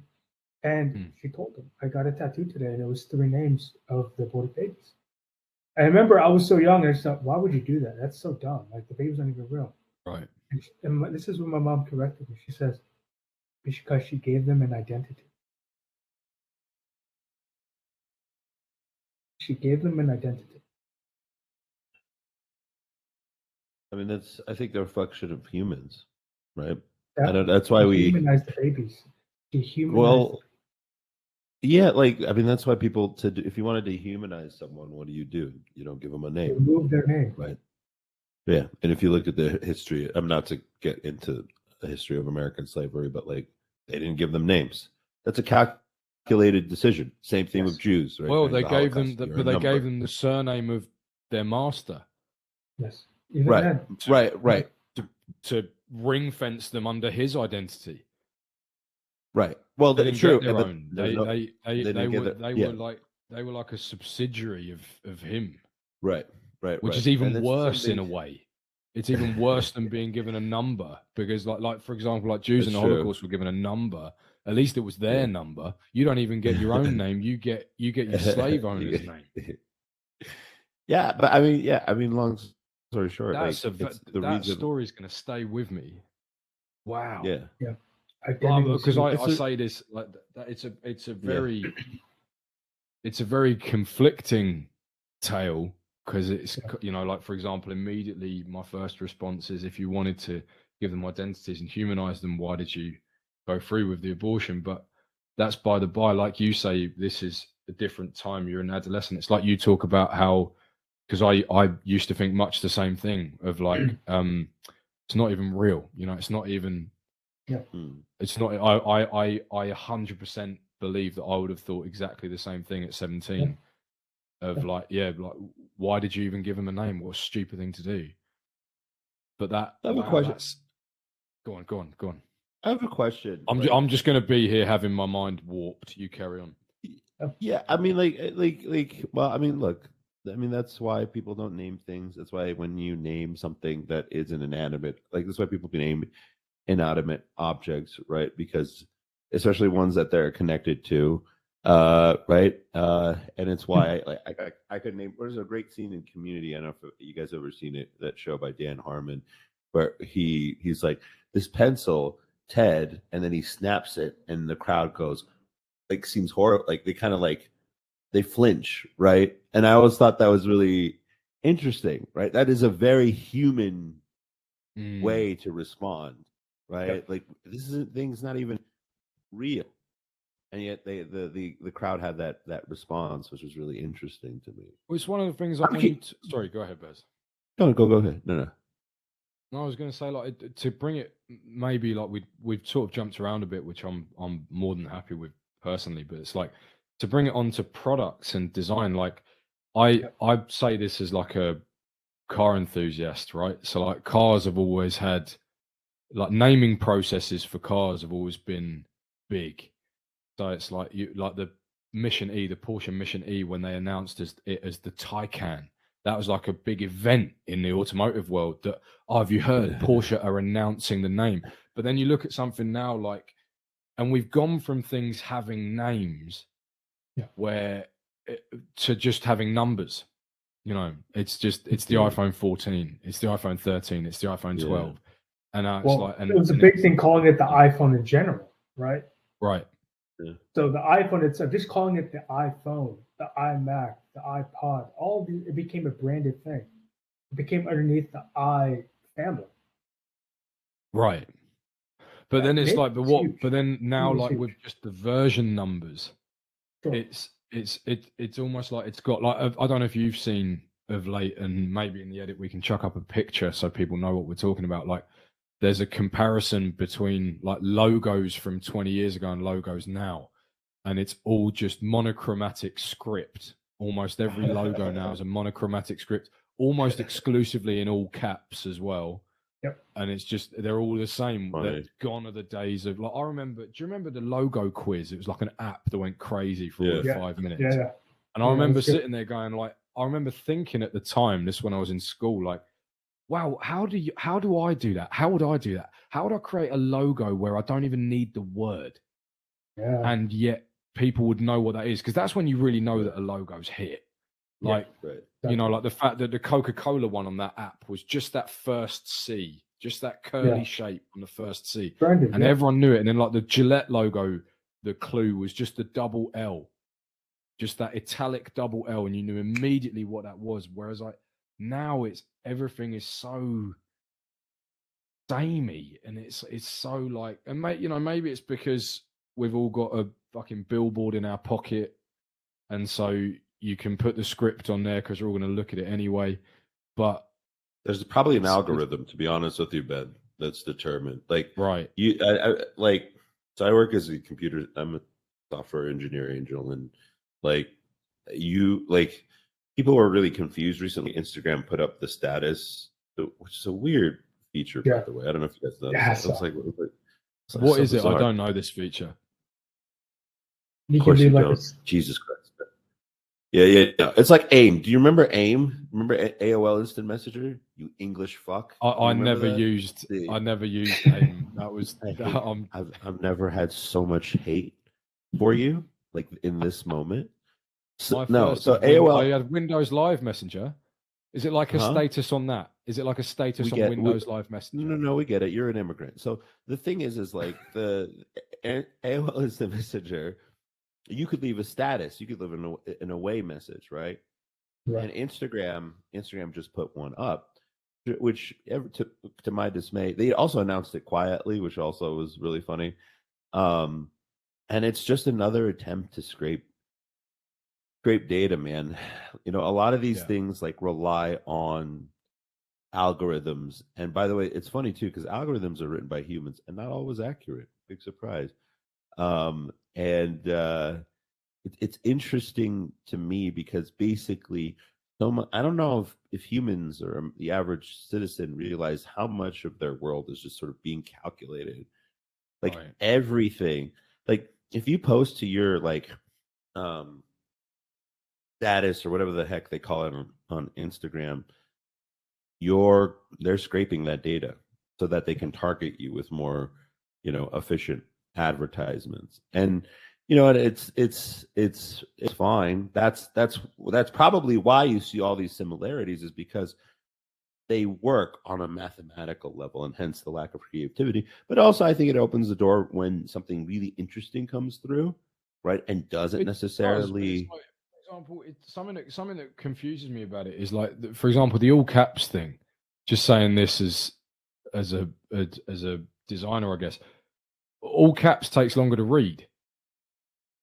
So because it's that's why on British road signs we have, here's a fun little fact for the listeners. Margaret Calvert and Jock Kinnear are the two graphic designers who developed the British road signs, and the reason and they pioneered upper and lowercase letters because your brain reads the shape of the word rather than in block capitals when everything's a rectangle and your brain has to go from left to right. When you see a word that's got ascenders and descenders, your brain reads the outline of the word, the whole shape, and it detects, and you can read quicker. The reason why on British road signs, go on. No, are you sure it's because of that, or just an obnoxious need by English people to observe proper grammar in every circumstance, whether appropriate or not? Just a needless defiance. We spell borough on road signs how you say it, because we put an apostrophe, so we put B-O-R-O. And that's why you lost the war. That's why you lost the war. Which is how you savages say borough rather than borough. But like, no, so it's the point being that like they work this out, and the whole benefit of a logo is so that it's immediately recognizable. Whereas when you've got Balenciaga in exactly or very similar script to Burberry, and they both begin with a B, they're both fashion brands, they've got a similar number of letters, similar number of syllables, and now they've got almost an identical logo, you've killed the primary purpose of a logo, which is quick identification. To bring it back, identity. It's like you're muddying your identity. Like, why don't you want to be distinct? Why don't you want to be instantly recognizable? I remember when I was at design school, because of course the luxury of being a designer is you're never unemployed, you've just gone freelance. But you're mercifully unchained down by work, but you can just say, yeah, I was freelance for a bit. And like, everyone would come up with their own logos, and everyone's fucking logo was just a script of their initials. Yeah. And if you happen to have, like, I knew somebody who had the initials MN, so lovely, just some nice lines, and you can just put a color break in there to separate the M from the N, but all it flows together nicely. So well done. That took all of 2 seconds and all of 1 kilobyte of imaginative power to come up with that shit. But you just come up with the same as the guy next to you. No. Did it work? No. Oh, it didn't work. No. Oh, okay. No. It's only good. It's only good design if it works. If as long as it's good design and it works. Excuse me, it's only good design if it works. It doesn't matter. Right. Dieter Rams. Yeah, good designers as little design as possible. Yeah. On the topic of identity, I'm wondering, so just to give you some context, but I met Angel through Knox, and Knox and I used to do sort of like the Manosphere rooms on Clubhouse. Mhm. And so I'm curious. I want to hear what your thoughts might be on either masculinity or just, how you met Knox and, Yeah. what, because I my guess is that you guys have an affinity for each other in a way that is not a coincidence. Yeah, I mean, we definitely met through our own little network. We talk a lot now, and Yeah. him and I have always had the desire to meet each other in person. He's someone who I've been able to, be connected with other great people. Obviously, you being one of them. He's always had a sharpness. He's always had an ability to. He's always been that loving, loving asshole that everybody seems to just like love and enjoy in the room. And I always love that because it's a certain energy that I admire, right? There's certain things that I have, and there's other things that I don't have. I, have my own energy, and I understand that I have my own brand. He has his own brand, and I can just look away. And I'm like, man, it's so skillful. Like it's so graceful to him. Maybe he doesn't realize it, but it's like that style of who he is just so him, and I enjoy every single part of it. His ability just I to have no plans to die today. Yeah, exactly. But he also says it in a way that it's Knox. It's like it's his own style of Yeah. being smart, but it's like funny, but it's also like a sting, but it's also like it's like a giant like gumbo soup of feelings inside of that, but it tastes so good, you know. So Knox has Knox and I have definitely talked. We definitely discussed the idea of branding. We definitely even to the sense of masculine traits. Why it's important to have certain, and even with feminine traits, right? I don't mind talking about branding or talking about how it actually relates to being a human because I think we're all brands, and this is true because if you can be perceived, you are a brand. That's exactly what the definition of a brand is. Someone perceives you and interprets you to mean something. We brand everything, right? What is this? Just a can. But the moment you put a Red Bull son of it, it means something. And now there's energy, there's caffeine, there's all these different things. So we don't necessarily see things as things, but we see things as tools. What is the meaning behind this tool? What is the meaning behind this phone? Right? It's not a block. You don't see a shape. You see a meaning. Your mind has observed that phone, Ben. Sorry. I didn't mean to interrupt you. I just really wanted Ben to pay attention to this phone. This is a dig at me for not having an iPhone. Yeah, it's Ben's one of those homeless. things. Shout out to all the independent thinkers out there. Right. I actually just bought an iPad yesterday because I wanted to start writing. Yeah. It's like why would I want to write on a piece of paper and take a bunch of notes on all my clients and stuff when I can do it from an iPad? That's the way I think. Right. Exactly. Did you fucking hear that, Ben? What's it like charging your phone when you live outside, you homeless fuck? Sorry, go on. I'm really sorry for that. So yeah, exactly. So we see things as just tools. Everything has a meaning. This means so and so. This means to some people, this is where they. To me, I see this as a tool to communicate, but also see it as a tool to make a lot of money. Right? I can make connections. I can message you. I can call you. So we do these things with things. Why don't you think we do these things with people? I see this guy as someone that is kind, loving, peaceful, and also dangerous. I also know not to fuck with him. Other people, it's like, oh, we see that guy. Oh, that guy, we can push his buttons. But we do this subconsciously. But it comes out as a conscious thing. Right? I remember this one time I was in the mess hall, and this for people who don't know, the mess hall is where you go to eat on a ship, and in general at a military base. It's called the mess hall. I was in a mess, and I remember I had dropped the spoon, right? Because it's small spaces, you have to try to get all your things. And I think I dropped the cup, and it just drops. And as soon as it drops, pop, pop, pop, pop, pop, pop, it just starts making a whole bunch of sounds, and everyone looks. And I remember I looked at everyone, and I just said, whatever. Picked it up. No one said anything. 5 minutes later, somebody else comes around. They pick up the cup, drop it, pop, pop, pop, pop, pop, pop. Everybody looks to see who it was. It's a guy that everybody roasts. Man, fuck you, and man, look at you, you dumbass. All these different things. But why didn't they do that to me? Right. Because they don't brand me as someone that they will fuck with.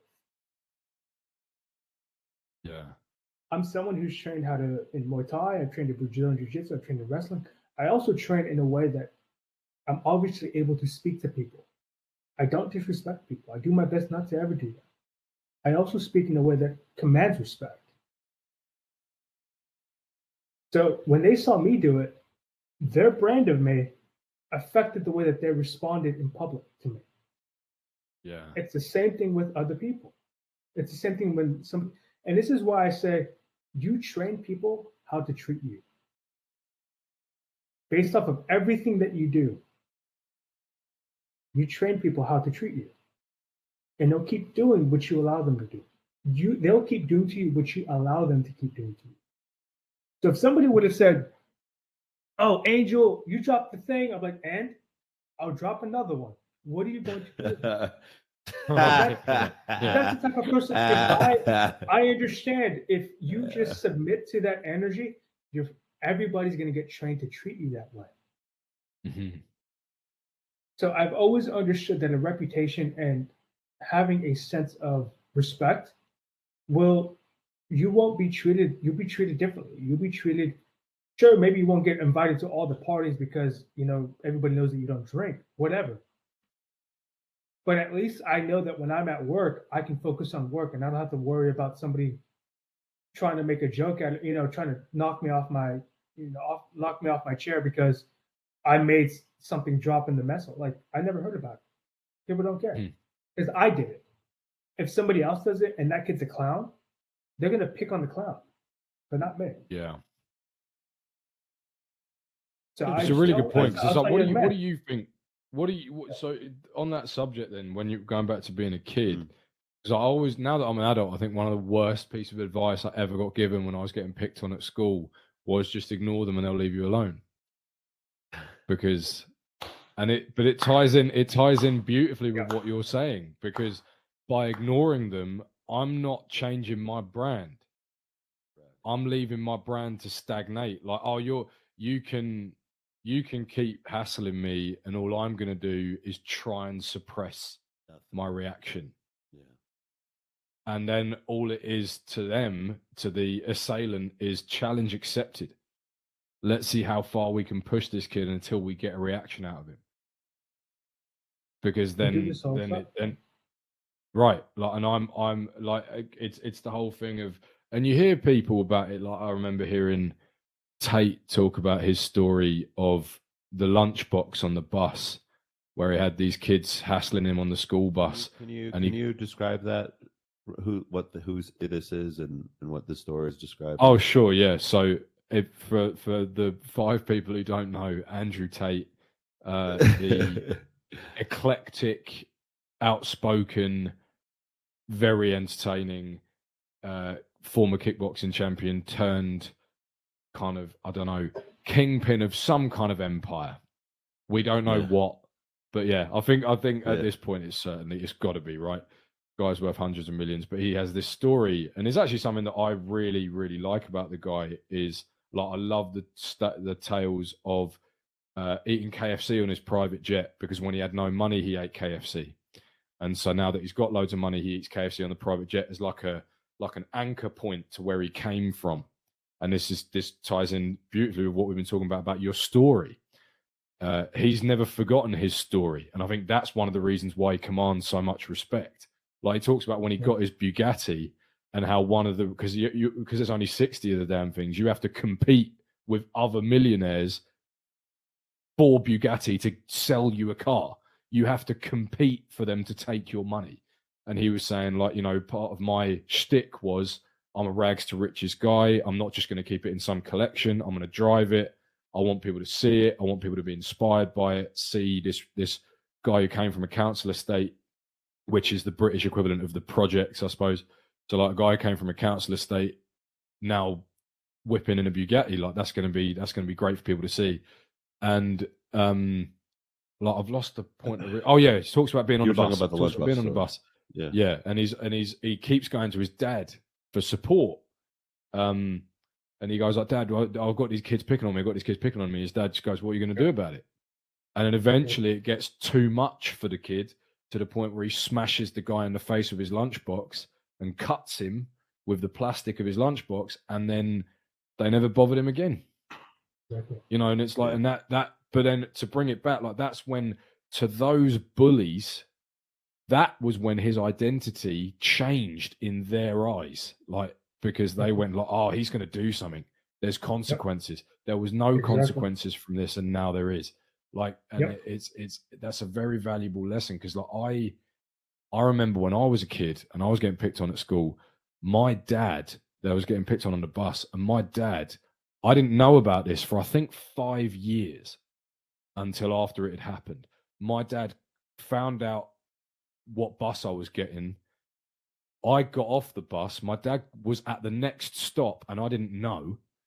He then got on the bus and found the kid and went, you know, pick on my son again and you'll have me to deal with.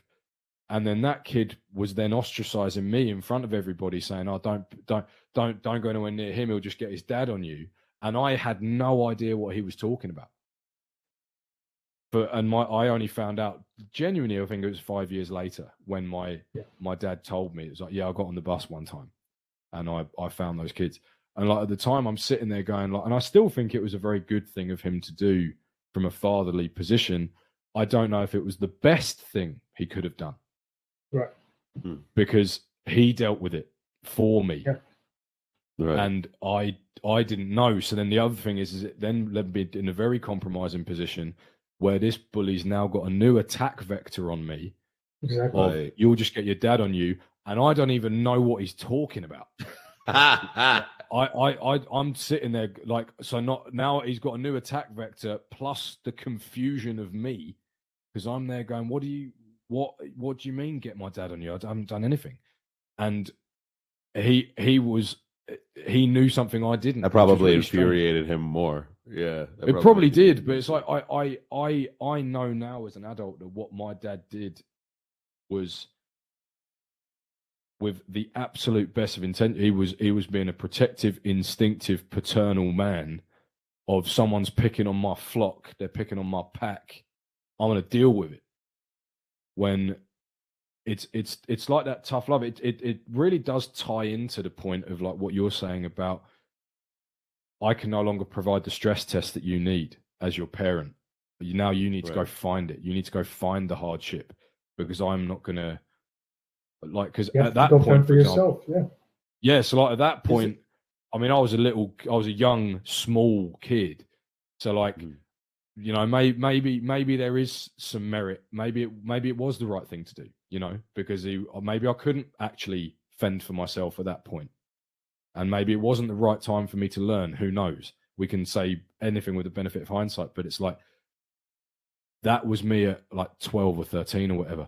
Then you grow up and it's like, yeah, now you need to get that stress test because if not now, when? It's interesting. Wait, Ben, how old were you when that happened? I think about 12 or 13. Okay, that makes sense. I mean, I had a similar circumstances, but my parents didn't. So I'm first, just a quick. Do it, yeah. My parents are first generation immigrants. I'm a first generation immigrant. Pardon me for being gross. I'm under the weather. I'm a first generation immigrant. And so I didn't know English for a while. And I grew up in a place called Greeley, Colorado. The home, I think it's like the home base, or not the home base, the birthplace of Al Qaeda. Fun fact. It's true, Greeley, Colorado. It's absolutely true. Do they have that on the signs? No, but they're the guy who Ibn, I forget the dude's name, but he's the leader of the Muslim Brotherhood, which would later go on to form Al Qaeda. Went to school at the university my dad taught at. Yeah, it's fun. His name's on the honor, like the dean's list. Apparently, a smart guy. They don't put that on the billboards when you drive into Greeley. Like, welcome to Greeley. Yeah, birthplace of Al Qaeda.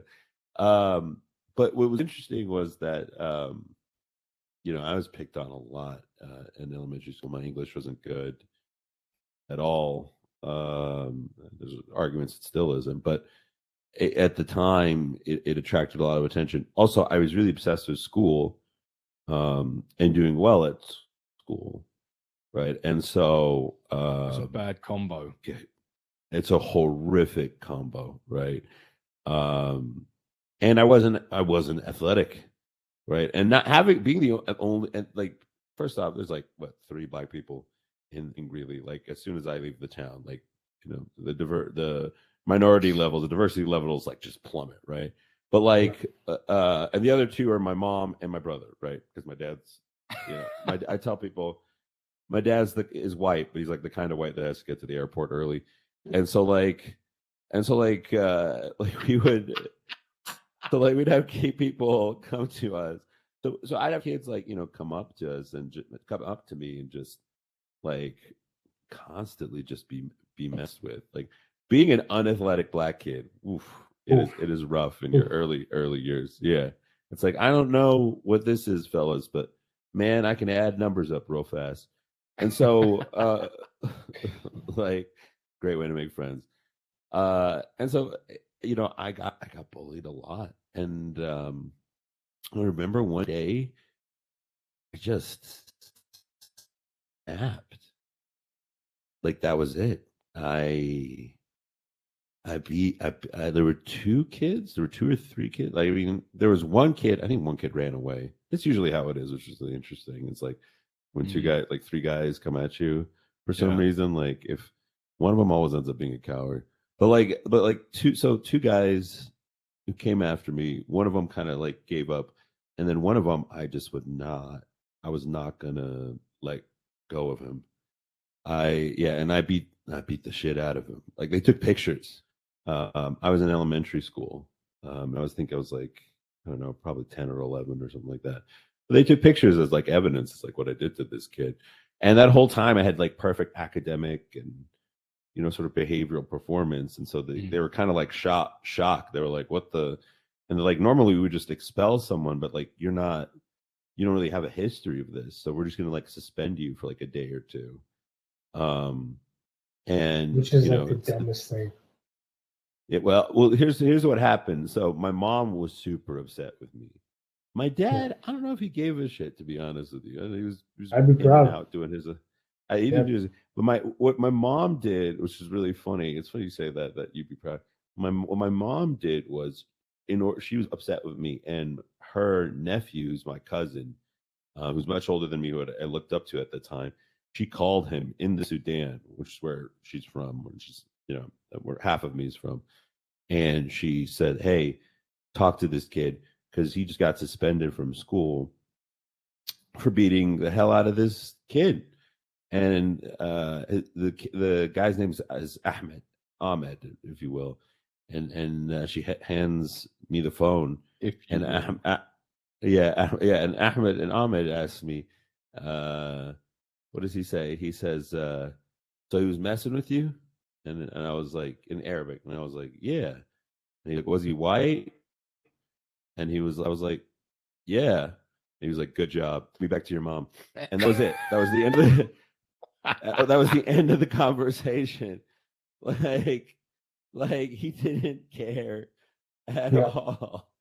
And it's funny because after that day, people treated me very differently.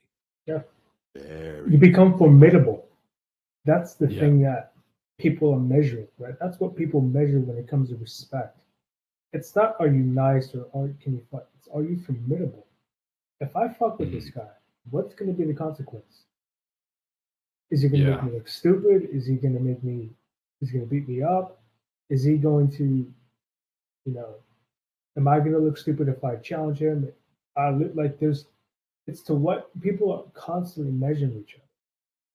And again, it goes back to how do people perceive you and what's going to happen if they fuck with you. If people put their general, hey, this guy's big, he's huge, muscular, they're going to treat him differently than if he's skinny, small, kind of hunched over and maybe has like is a mouth breather or something. I love saying that. I think that's such like a great. It's great. It's a great descriptor.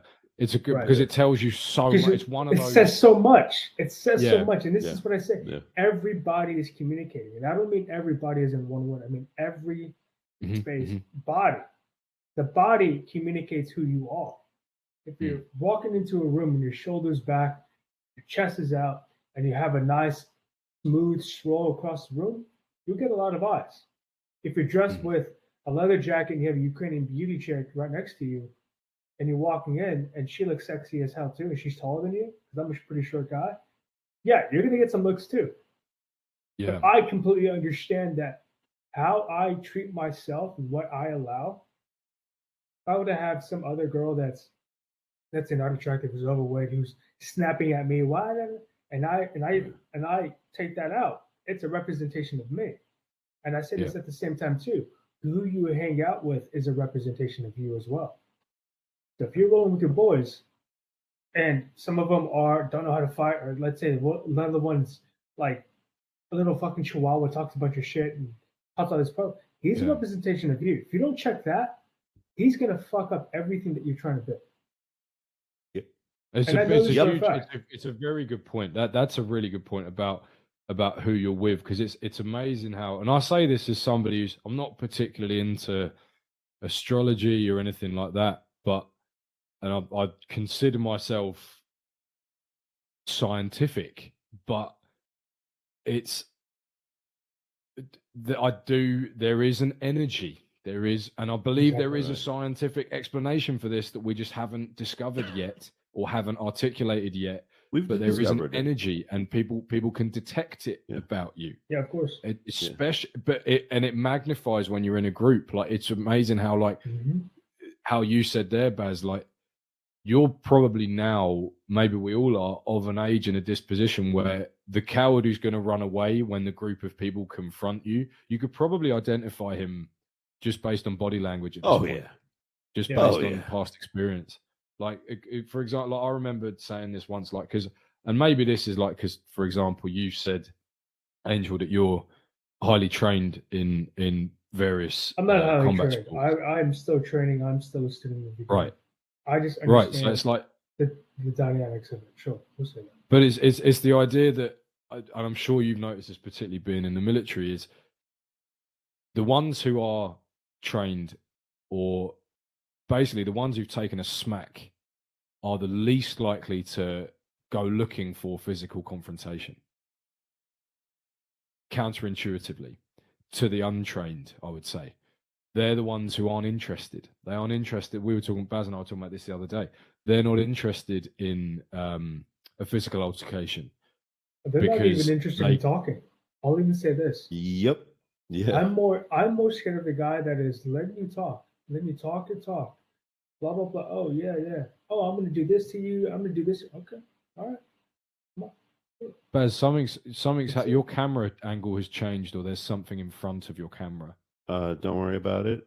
Just continue on. I'm not gonna... Okay. But yeah, so it's like it's like, for example, we've swapped a lot of anecdotes in this episode, and it's like one of the ones that I remember distinctly was we were walking, me and my friends were walking down a path one night, late at night, probably the small hours of the morning, and there was a guy on a bike, like a push bike, and he was going like, oh shit, because he was going to ride into us.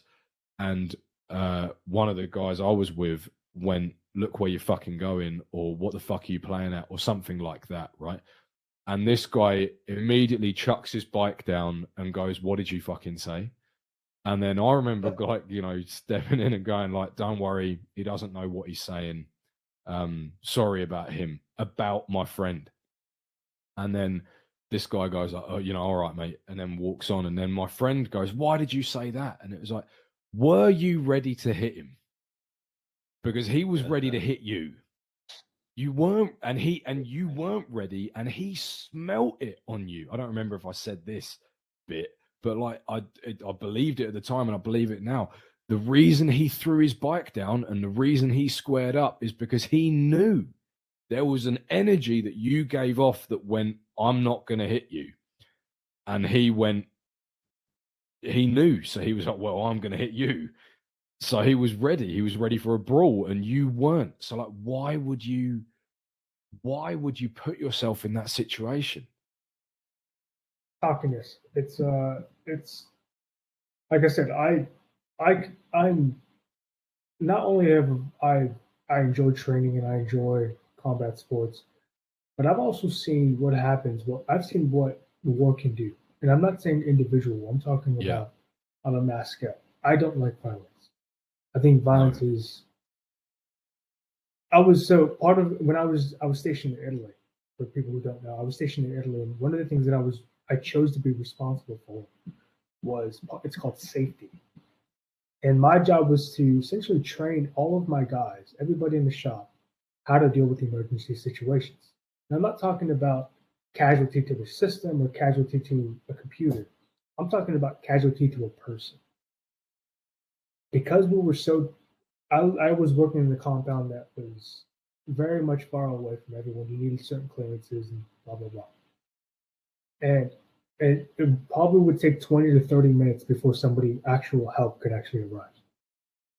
By that time, I would have to be able to stabilize the person, deal with the threat. So if, let's say it was electrocution, I would have to de-energize that, stabilize the person, and also keep him from going into any more shock, right? Mm-hmm. First rule of first aid is save life. And the next step is to prevent any further injury. So I was in charge of this program. And one of the things that I was also in charge of, being a part of this program, I made sure that I understood what the worst could possibly look like. So I would intentionally go out onto the website because we had access to the internet and look what would happen if somebody actually got electrocuted. And that rabbit hole blew my fucking mind. And I said, okay, how do I deal with the gunshot wound? And I started seeing how, and I even went to the point of realizing what would happen if someone would stab me. And I can say, I am much more fearful of a knife wound than I am of a gunshot. Yeah. A gunshot, sure, Yeah. in the right place you can drop something, but a knife wound, it doesn't take that much. It doesn't take a blade can slice right through, in and out, and you bleed out quicker than the gunshot would. Violence to me is one of those things that I don't tempt. If I smell it, I'm telling my girlfriend, run. I'm not here to save you because I might not be able to save you. I need you to focus on yourself. I will take care of you. Violence is not something that I think any man should ever try and go looking for. I don't think it is honorable because violence is one of those things. It never goes the way that you expect it to go. One bit of extra, let's say you're in a bar fight, you hit somebody, you pop them right in the chin, you knock them out, but on their way down, they hit a stool and breaks their neck. Chaotic. Yeah, that's now gone from a scuffle to manslaughter. Manslaughter, yes. Yeah. It's manslaughter. Versus if you would just say, you know what? Here, please have your seat. We'll find another place. Thank you. Have a great day. Walk away. Yeah. Totally just, but if they keep coming, it's one of those things. Are you ready for that next step? My number one thing is to de-escalate as much as I can and try to, you know what? If this guy really wants to fight, fine, he can have it. That doesn't mean I don't know how to fight. It doesn't mean that I'm not willing to fight. It's that I'm going to do everything I can to put the brake on as quickly as possible. And if I'm ever hanging around somebody that calls for fights, you're not part of my group. Yep. You are a risk to my life. You're a risk to my other friends. You're a risk to my livelihood. You're a risk to my legacy. Why would I keep you around? There's no point. Absolutely. Yeah. So for me, violence is. Sorry, go ahead. Typically, whenever you hear that chihuahua barking, you know that all it's going to do is bark. And it's one of those things. My guys, everybody that I hang around with, all my friends, we, every single Saturday we'll hire we're hiring a boxing coach, and he comes out here and we spar each other. And we understand, yo, like, homie got a fucking hit on me this morning. But this is us being tamed when it's one-on-one. Can't expect that anywhere else. No, So it's like you no, learn exactly to like respect that. what it is that we learn to respect violence, and we learn to respect the possibility of what harm can we actually do, and also what harm can actually be done to us. It's not something that I would. It's one of the things I look for in people is, are you a threat to not just yourself, but are you a threat to me? Are you a risk to me? And if they are, I remove them. I just won't hang around with them because they're a risk to me. Get the F out. Yeah. Now it's different. Yeah. Now, And yeah. Go on. No, I want to keep going. I was thinking, what's the difference between? I'm curious to know, how do you guys discern if someone's being? Because there's a fine line between cowardice and the fine line between someone who's just avoiding violence. Right. And I think that line is cowardice is there's no other choice. And you're going to lose, but you still go and you still try to run away from it. It's like, I think of, the Navy SEALs, they have this thing where they'll take any unreasonable thing. So let's say they'll say, how fast do you think you can run from here to that pole? And a normal person will look at it and be like, oh, maybe a minute. Like, nope, you got 20 seconds. And guess what? You're going to fail. But even if you knew that you're going to fail, how much are you going to fail by? Yeah. That's what it's knowing that you're going to fail and you're still going to do it. And you're still going to try and you're still going to give it your all. That's really what they're looking for. And I think that's what I look for in people. Knowing that we're going to fail, but still doing it anyways. You're right. That's something, because when you asked, to go back to the original question of where is the line between kind of cowardice and just somebody avoiding the altercation, it's unfortunately one of those things in life where you're only going to find out when it comes to crunch time. So it's like, because the coward and the, let's call him the smart guy who's just avoiding the fight, they are actually the same person until there's no other option, as you pointed out, because it's only when there's no other option that you find out who the coward is, because the coward will still not do anything or try and run away and get out of there. Whereas your smart man, if it comes down to it and his back's against the wall and he's got no other option. Yeah. The coward will sell you out to the dogs. Right. Exactly. Yeah. That's another good point. Yeah, because it's like, I don't know if you've ever had this. I've had this with people in my life where, like, they know who the one is amongst us who is up for the fight, and they rely on him. Yeah. They're never going to do anything. And I've seen this happen, and it makes my blood boil just talking about it. I've seen it happen where one of your boys is getting rude because he knows that big guy is going to step in. He's not prepared to do anything. Yeah. But he knows that someone's going to come back him up, and he just wants to see the fireworks.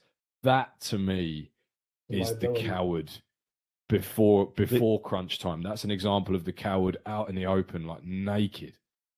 You know what? You got to remove that. You got to remove that from the group of people. Awful. There's no awful excuse for stuff. it. He's a representation of you. Yeah. It's the way I look at this stuff. It's like, it doesn't matter if it's my girlfriend. It doesn't matter if it's my friend. It doesn't matter if it's my pinky ring. It all says something about you. Yeah. And I'm going to read it. And people read it. People are like, oh, you shouldn't judge a book by its cover. No. I'm reading the entire book. Yeah. I'm reading the entire book. Like, it's not you are mistaken for thinking it's just the cover. Exactly. You're not just showing me the cover. Yeah. You are showing me the entire book. Trust me. And I think that's what people need to understand as well. The thing is at least for me, is I know this is messed up, but honestly, the dudes I've met who've been really, to use a colloquially, to borrow from a colloquialism, a bitch ass nigga what I've noticed is that they often like you. So like what I've learned is like if they exhibit characteristics that I would typically might have to get that rumble soon, Ben.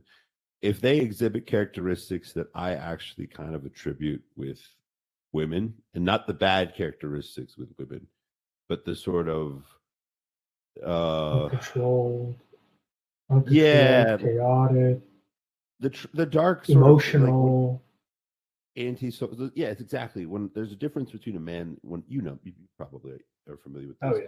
There's a difference between when a man's antisocial and when a woman's antisocial, right? And when I see a dude gossiping, when I see a dude participating in reputation destruction, when I see it like regularly, right? Like there's some dudes who do it for power, whatever. Yeah. But when I see just dudes kind of just doing it, when I see a dude who's attention seeking, when I see a dude who's, and when I say attention seeking, it's a particular form, right? Like if you wear a Daytona, right, on the subway, right, only a few people are gonna recognize what that means, right? They're only gonna recognize, only a few people, and it's only a certain type of man is gonna recognize that kind of Rolex, right? But if you're like, man, I know this dude because I used to be an artist, and man, there is no greater bitch than, in my opinion, than an artist. Like most of the artists I met were just like, Jesus Christ, what is wrong with y'all? Like y'all are like weak, like, and not weak in a way like, look, man, express yourself. I don't give. That's the part that's not weak. The part that was weak to me was the spirit. The spirit was brittle, bro, in a way that allowed itself to be subjected to. They allowed themselves to subject themselves to hedonism, to in all forms, right? Drug addiction, sex, overeating, right? Stuff like that. Like I said, sort of the characteristics before that I typically associate with dark triad female behavior and female narcissism, manipulation, triangulation of friends against one another. Like, but if you're a dude and you act like that even a little bit, I do not fuck with you, and I want you to stay away from me. I don't have time for that. It speaks to the times that we find ourselves in, though. So bringing it back to, given that we're over a couple of hours in now, let's bring it back to what we got into at the start, which is like, because this is something that I really truly believe is when we look at your mum, Angel, your mum and Liz, or well, sorry, forgive me, they're both your mums. Like I posited it. I posited at the beginning that one of the reasons, and it looks like it certainly shaped you, but one of the reasons why they are the way they are is because they had to accept themselves. So to tie that into the conversation we're having now of masculinity, it's like someone overeating, someone with substance problems, someone who's ill-disciplined. It's like they're letting everything else do the defining and write their story for them. They're not writing their own story. They are letting themselves be pushed around by, like, because it's a real thing, right? Like this idea, I used to scoff, and I still do to an extent. I used to scoff at the idea of, like, for example, I remember when Breaking Bad was on TV, like Aaron Paul went on Top Gear, and Clarkson went, oh, for people in Britain, because meth isn't really a thing here, what is it? And Aaron Paul goes, oh, it's this horrific drug that gets hold of some people and never lets go. Yep. And I still don't like that conceptualization, because it puts the responsibility on the drug, which is just an assortment of chemicals in a crystal form that sits there inanimate in a bag and doesn't make its own way into the pipe and its own way into your lungs. You have to do that, or into the syringe, whatever. Like it's even the language around that is abdicating responsibility. that is pushing responsibility away from you. Oh no, the drug's got hold of me. No, you've got hold of the drug. That's not me taking away the fact that it's a very difficult position and very difficult to get yourself out of. I don't believe that by in my choice of words, I don't believe that what I'm doing is taking away from the difficulty of the situation in which you find yourself, or trying to say that pull yourself up by the bootstraps, get on with it. It's easy. Just give up. Just quit. Right. I'm not saying that. Right. But you're framing it, because the thing is it's like when you frame it as, oh no, it's the drug that's got me. What you're actually saying in that conceptualization is it's then the drug that needs to let you go, which is wrong. Right. The drug can't let you go. Remove your ability. I've lost my headphones. control. 1 second, mate. Sure. It comes out my speakers. Can you guys still hear me all right? Yes. Great.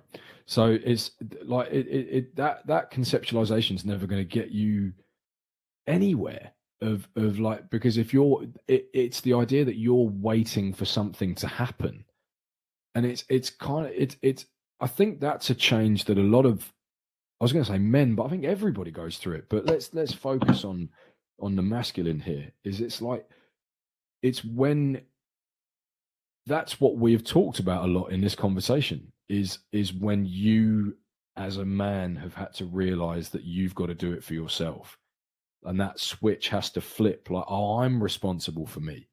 If I get bollocked by my drill sergeant because my bed's not made and it doesn't match up to the standards, that's me. That is, you can't use that conceptualization of addiction, and you can't go, well, the bed just really, it was just really difficult. The bed made itself really difficult to make.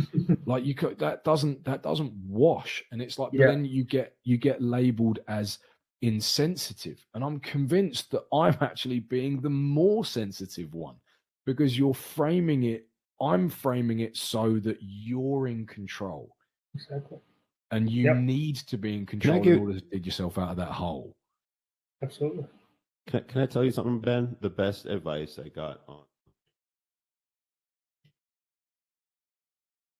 who has pretty bad ADHD. Pardon me, can you hear me? Yeah. We good? Now we can. Yeah. Hook up just a sec. Yeah. The best advice I think I got from somebody, a buddy of mine on ADHD who suffers from it, who has pretty bad ADHD, was how do I put this? So what? Like, and what, nigga? Like, and what, nigga? Yep. Yeah. And what? Like, you're the way I see it is that, go on. I just think ADHD is a trait. I don't see it as a problem. I see it as a trait. Right. I see ADD as a trait. I was diagnosed with both of them. Yeah, it's a trait. I don't see it as a problem. But because I communicate and I see things, I'm never going to say something that gives me a disadvantage. Right? Casting spells, like you were talking about before. Exactly. You're casting a spell. Yeah. If I say that this is true, even if it's not true, I'm going to believe it's true. Therefore, it's true. Right? So, saying that you have ADHD, great. So what? Yeah. That's the best. It is the coolest fucking advice. Well, this is, and I know I've been going on. I apologize. Sorry, go ahead. Sorry, I've been talking far too much. You're English. You hear two Americans, right? And you just, the need for you just really to conquer either conversation or people, I think rises organically within you. And I think that's something you should observe with someone else, preferably with professional credentials. Sorry, this is how we fuck around with each other, just to make it clear. It's like, but no, it's to go back to what I've lost our train. What your anti you were talking about English rhetoric ADHD. has derailed it. Oh yes, so when I was in my late teens, was sort of my mid to late teens, was the first time throughout like school where I had like I I don't want to say dependable circle of friends because they weren't, but a circle of friends. I wasn't just bouncing around social groups at this point. I had a social. Right. And I was seen as quite kind of like insensitive, and like bearing in mind, I'd had counselling at this point in my life. I'd had therapy sessions and all the rest of it, and so had everybody else, because that was when it was becoming on trend. And it was the point that I got seen as insensitive because it was like, because their analysis stopped before mine, I guess, is the most blank way I can put it. Like, so for example, take the ADHD example. I actually have no problem with diagnosing somebody with ADHD, or if I were to ever be diagnosed, I've never been, but like I've never gone for the tests. But if I'm sure they'd find fucking something. But it's like, if you were, the main thing for me is I have no problem with the diagnosis. What I have a problem with is the diagnosis in the world we live in seems to be where the line of inquiry ends. So it's like I remember hearing my peers when I was a teenager going like, oh, well, I've got depression, haven't I? And they'd give that as like a sort of justification for whatever was being criticized or whatever. So, oh, I've got depression. It's like, okay, cool. Now what? You're fucking 17 or 18. What are you going to do? Live for the next 70 years with depression? What are you going to do about it? Right. It's like I remember saying to Baz, like, and no one tells them that, by the way. Let's really be a little bit charitable, because like at that, I just want to say, like, at that age, adults suck. Like, they don't, because especially in that environment, it's again. We might have to go to Rumble soon. Most, like, when you go to education environments, they're mostly women, right? And unfortunately, what I've learned is that most women are not Liz. Majority of women are not Liz. And so the way you're taught, like, if I say I have depression, right, their response is, well, what are you feeling? Like, what do you feel? What's going on? Like, what's happening today? I'm not saying there's not a time and a place for that, but if you're a dude, this is not. No, but the thing is, no, but even that is fine. I don't have a problem with that. Like, if it's like, oh, let's talk. Is it though? No, it is. No, it is compared to what. Because here's why. Real quick, I just want to say this real quick. Go on. I don't think it's fine because I've read a lot about this stuff. I'm fascinated by male psychology. The reason being is because no one gives a shit about male psychology. And this, if you want proof of that, go check out any sort of APA or sort of American Psychological Studies, like all the stuff, all the sort of recent stuff. I mean, putting the more sort of sensational stuff like the toxic masculinity thing aside, like, genuinely they seem interested in what men actually think or feel, or when what men actually think is revealed, you don't really hear much about it. And one of the things that I sort of took away, especially as a kid when I studied this stuff, was when you are dealing with a young boy and he has an issue, you deal with it as a male psych. This is a male psychologist. I forget the dude's name, but it was just so brilliant. The way little girls and little boys deal with problems different. With a little girl, it's this sort of cooperative exercise. With a little boy, you treat the problem as if it's a dragon. You get on your knee, like if it's a little kid, right. You get on your knee, you look the kid in the eye, and you go, "We're gonna take this down together, buddy. This is our monster, right? We're gonna take it down. War. We're gonna formulate a plan together." Yeah. But it's like that works so much better for boys. But anyway, no, it does. So just to go back, like, because maybe we've got different framing from what you've said about the idea of, let's talk about it, and that sort of the female approach. It's not inherently wrong if it's a productive. It's not exclusively, by the way. No. Right, no. What I'm saying is wrong. Yeah. No, but let me break it down, and then I might. Yeah. You might understand it a bit better. Like, what I'm saying is, it's not inherently wrong to do the whole let's talk it out. if that conversation is well structured and productive and it comes to a good outcome. And it's certainly better than what we get instead, which is, okay, no more questions, Your Honor. And what we're now going to do is we're now going to try and bend reality around you. Like, you know, because what we get is like, oh, I've got depression. Okay, now we're going to try and warp your reality so that you're fine, so that we don't have to deal with this anymore. We don't attack the problem at its root. We don't even do the talking about it. We just go like, oh, okay, we'll pump you full of pills, and then we'll just try and shield you from anything that triggers a depressive episode, which is the least productive thing imaginable. And this is what I mean. Like, I don't have a problem with the diagnosis, but it's like, as I was telling you the other day about when I went for counseling in my 20s, because I was just having a rough time of it, and I thought, well, let's see if this helps. And at the end of my first session, the counselor goes, yeah, I'm going to diagnose you with depression. It's like, fantastic, well done. I did that before I walked in here. That's why I'm here. It's like me going to the doctors because I've got a pain in my side, and then the doctor giving me a consultation and going, yeah, you've got a pain in your side. Yeah, I know I'm depressed. That's why I called you. That's why I booked the appointment. What I'm here for is a structure or a solution, not a prescription. I want a solution. And then at long last, we got into it. So like at that time, I was training judo 4 days a week. And then she got into it because we actually had a productive conversation about it. And she went, like, okay, so what's your exercise regime normally? And I told her, and I went, what's your exercise regime right now? And I went, oh, it's zilch because university is not in session. So the club isn't open. So, oh, right. Well, it sounds to me like you need to get your physical regimen back. And that was the best piece of advice that she gave me throughout the whole hundreds and probably thousands of pounds that I spent on her. Like, was get a gym membership. Like that was the bet. I paid hundreds, if not thousands of pounds to be told get a gym membership. And you know what? Maybe it was worth the money because it sorted me out.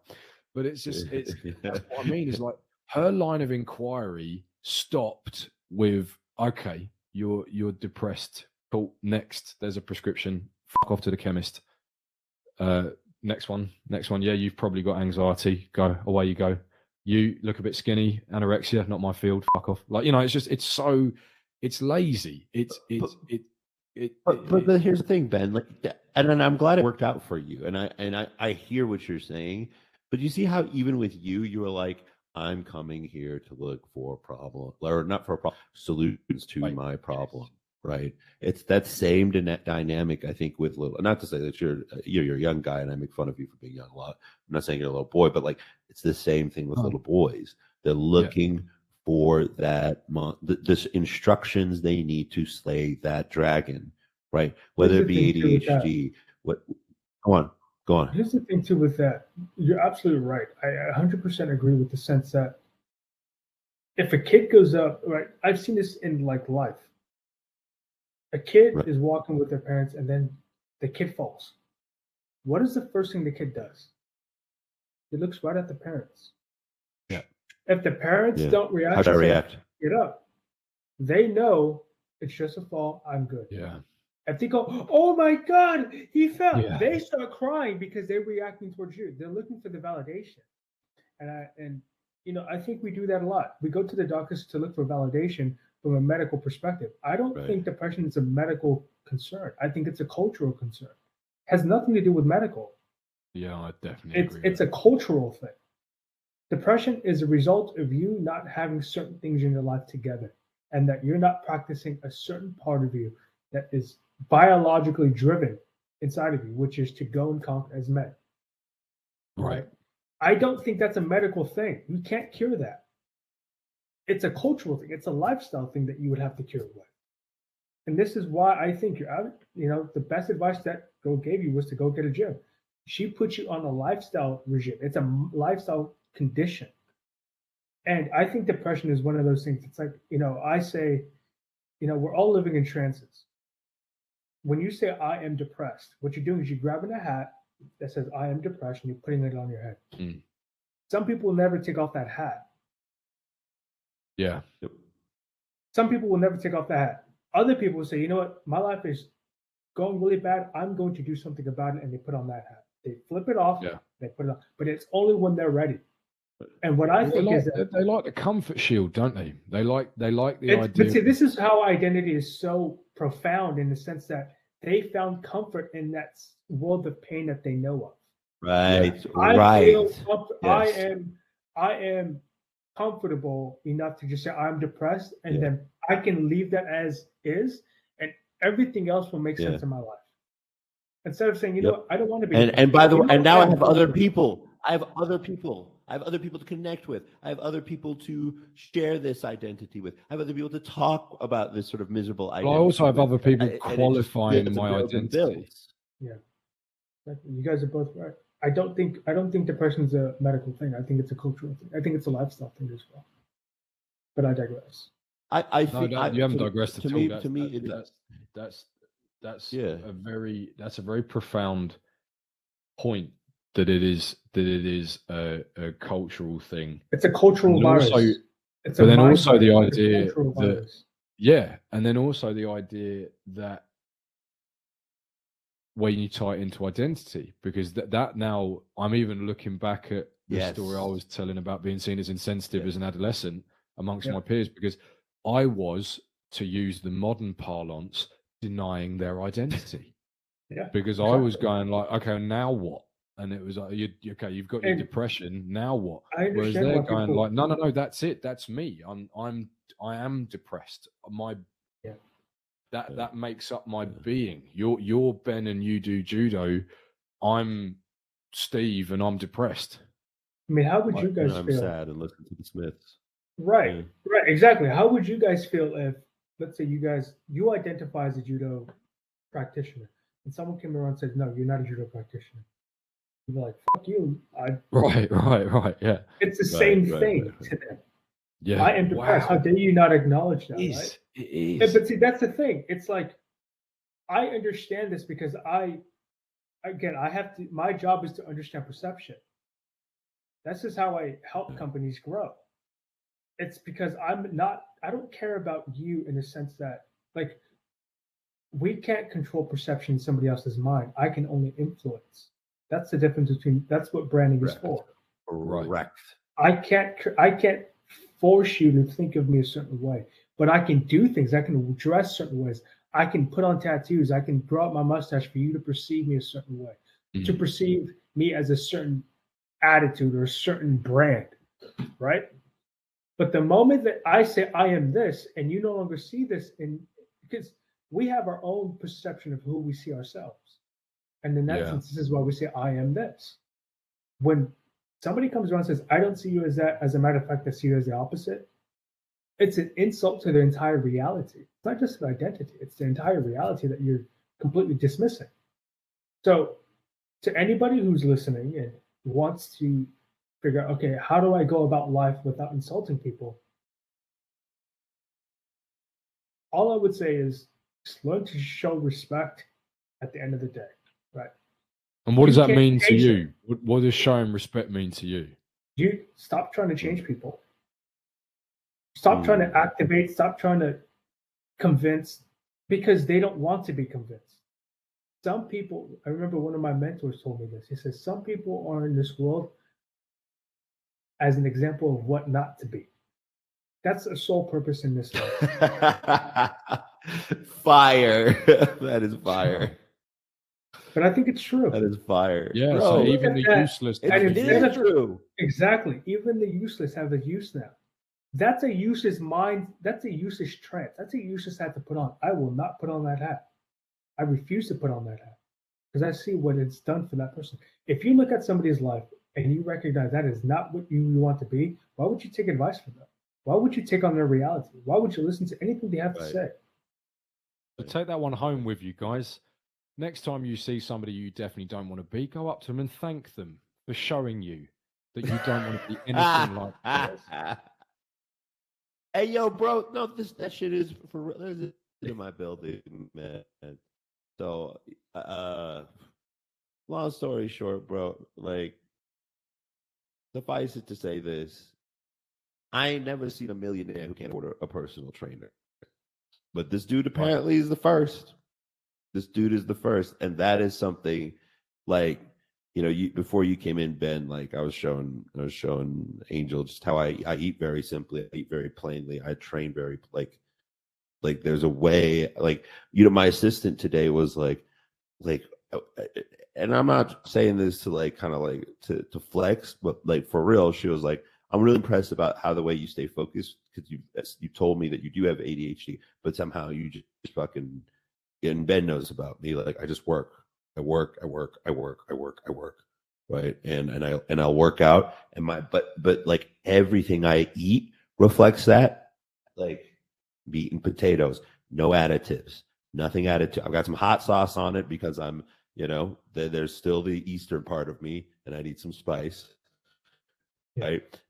Got chicken and broccoli for my next meal, and then the meal before I go to bed is egg whites and protein. And it's not because I'm like, of course I enjoy going to the gym, of course I enjoy the sort of the physical results of that, but bro, first and foremost is like to just keep me focused, to keep me sort of, you know, honed in. And that is God, I forgot what my point was saying all that is. My point in saying all that is that it's crazy to see people who have way more tools than me, they'll not figure it out. Yeah. Honestly, Still I not want to say, figure it out. I think that's the perfect place to wind this one up, or wrap this one up rather, is your conceptualization there, Angel, of how to show respect. Stop trying to change people. That I would really say that's speaks. more of, Go on. I would say that's more of a courtesy. Right. There's a difference between respects and courtesies, and there's a difference. Yes. A courtesy is someone you show to everyone. Yeah. A respect is something that somebody actually earns, or that you earns, yeah, and Right. it's Or that you mutual. want Like to give. I was listening to Dennis Prager. He talks about this. He says, like, he said how he loves the word earn, and it's a unique word to English. A lot of other European languages don't have a word for earn. So, like, for example, in French, you don't earn your money, you win your money. The verb is win. And he said, like, earn is that's a very different verb to win. Yeah. Like, it wouldn't sound right if you said, I win your respect, because that normally means, like, if you've beaten somebody in a fight or something, maybe you win over their respect. But earning someone's respect, that comes through competence, that comes through something else. But like, the reason why I think this is the right place to stop is that point there is such a salient point of stop trying to change people, because that is the pathology that we find ourselves in, is everyone is trying to change. Like, I heard it once, I think it was a Jordan Peterson thing, because it probably was, of in an argument, and he was talking about being in an argument with your spouse, but I think it applies to arguments anyway. Is your job is not to win. Your job is to be as clearly understood as possible. Because if you both have that objective, then you both win. You both get something out of the conversation. And I think that ties in exactly because to what you've just said.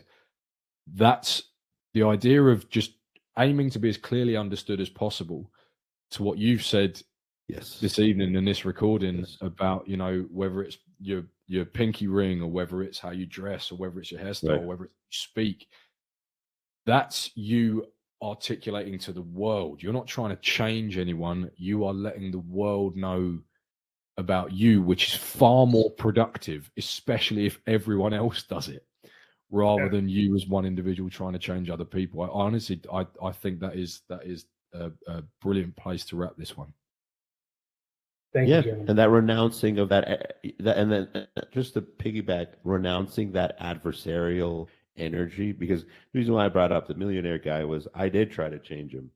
I was like, bro, just come with me to the gym. How did that go? How did that go? As well as you can imagine it did, Angel. Yeah, like it didn't go at all. And you know, the worst part of that is that I got no negative energies against this dude, but now suddenly he's got this sort of resentment, right? And you know, again, Ben, you go to Peterson, when you think about sort of we've had this discussion on masculinity, on sort of adversarial energy, on violence, on all this other stuff. It just reminded me ultimately of like the most successful. I don't know if it's Peterson who says this, but there's like the most successful sort of alpha chimps within groups form relationships Are the ones who can in a cooperate. way that doesn't sort of and doesn't bend the other chimps, and they last far longer than the adversarial bend to my will, do what I say. And that, I think that's it. I think we've nailed it. So, okay, just so people can know, Angel, where can people find you if they want to learn from you, man? Because this was great. It was fantastic. Oh man, I typically don't have conversations like this outside of my network and stuff. If you guys really want to find me, you guys can find me on Twitter, AES Villain. That's short for Aesthetic Villain. You can find me on Instagram, JOEL Angel X. And then if you guys really want to know more about me, hit me up in any of those socials. I'm typically just someone who likes to just talk with interesting people, such as this podcast. So, yeah. Yeah. Thank you, buddy. And follow me on Twitter, please. Hafrican Hodl. That's HALFRICANHODL. If you must follow me on Instagram, you can, but you can just ask me that on Twitter. I don't really, I twat way more than I post on Instagram.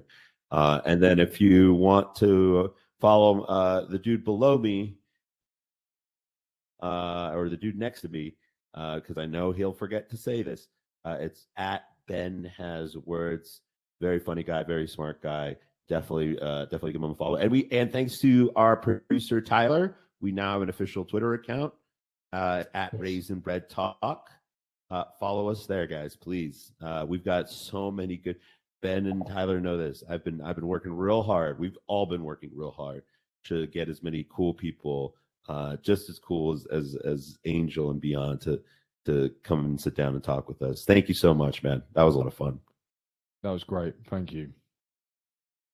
Thank you very much for watching. Thank you very much for listening. We hope you got as much value out of this episode as we did. If you did, please be sure to share it with somebody. Also, don't forget to like, comment, subscribe. If you enjoyed this podcast episode, please be sure to check out one of our other episodes here.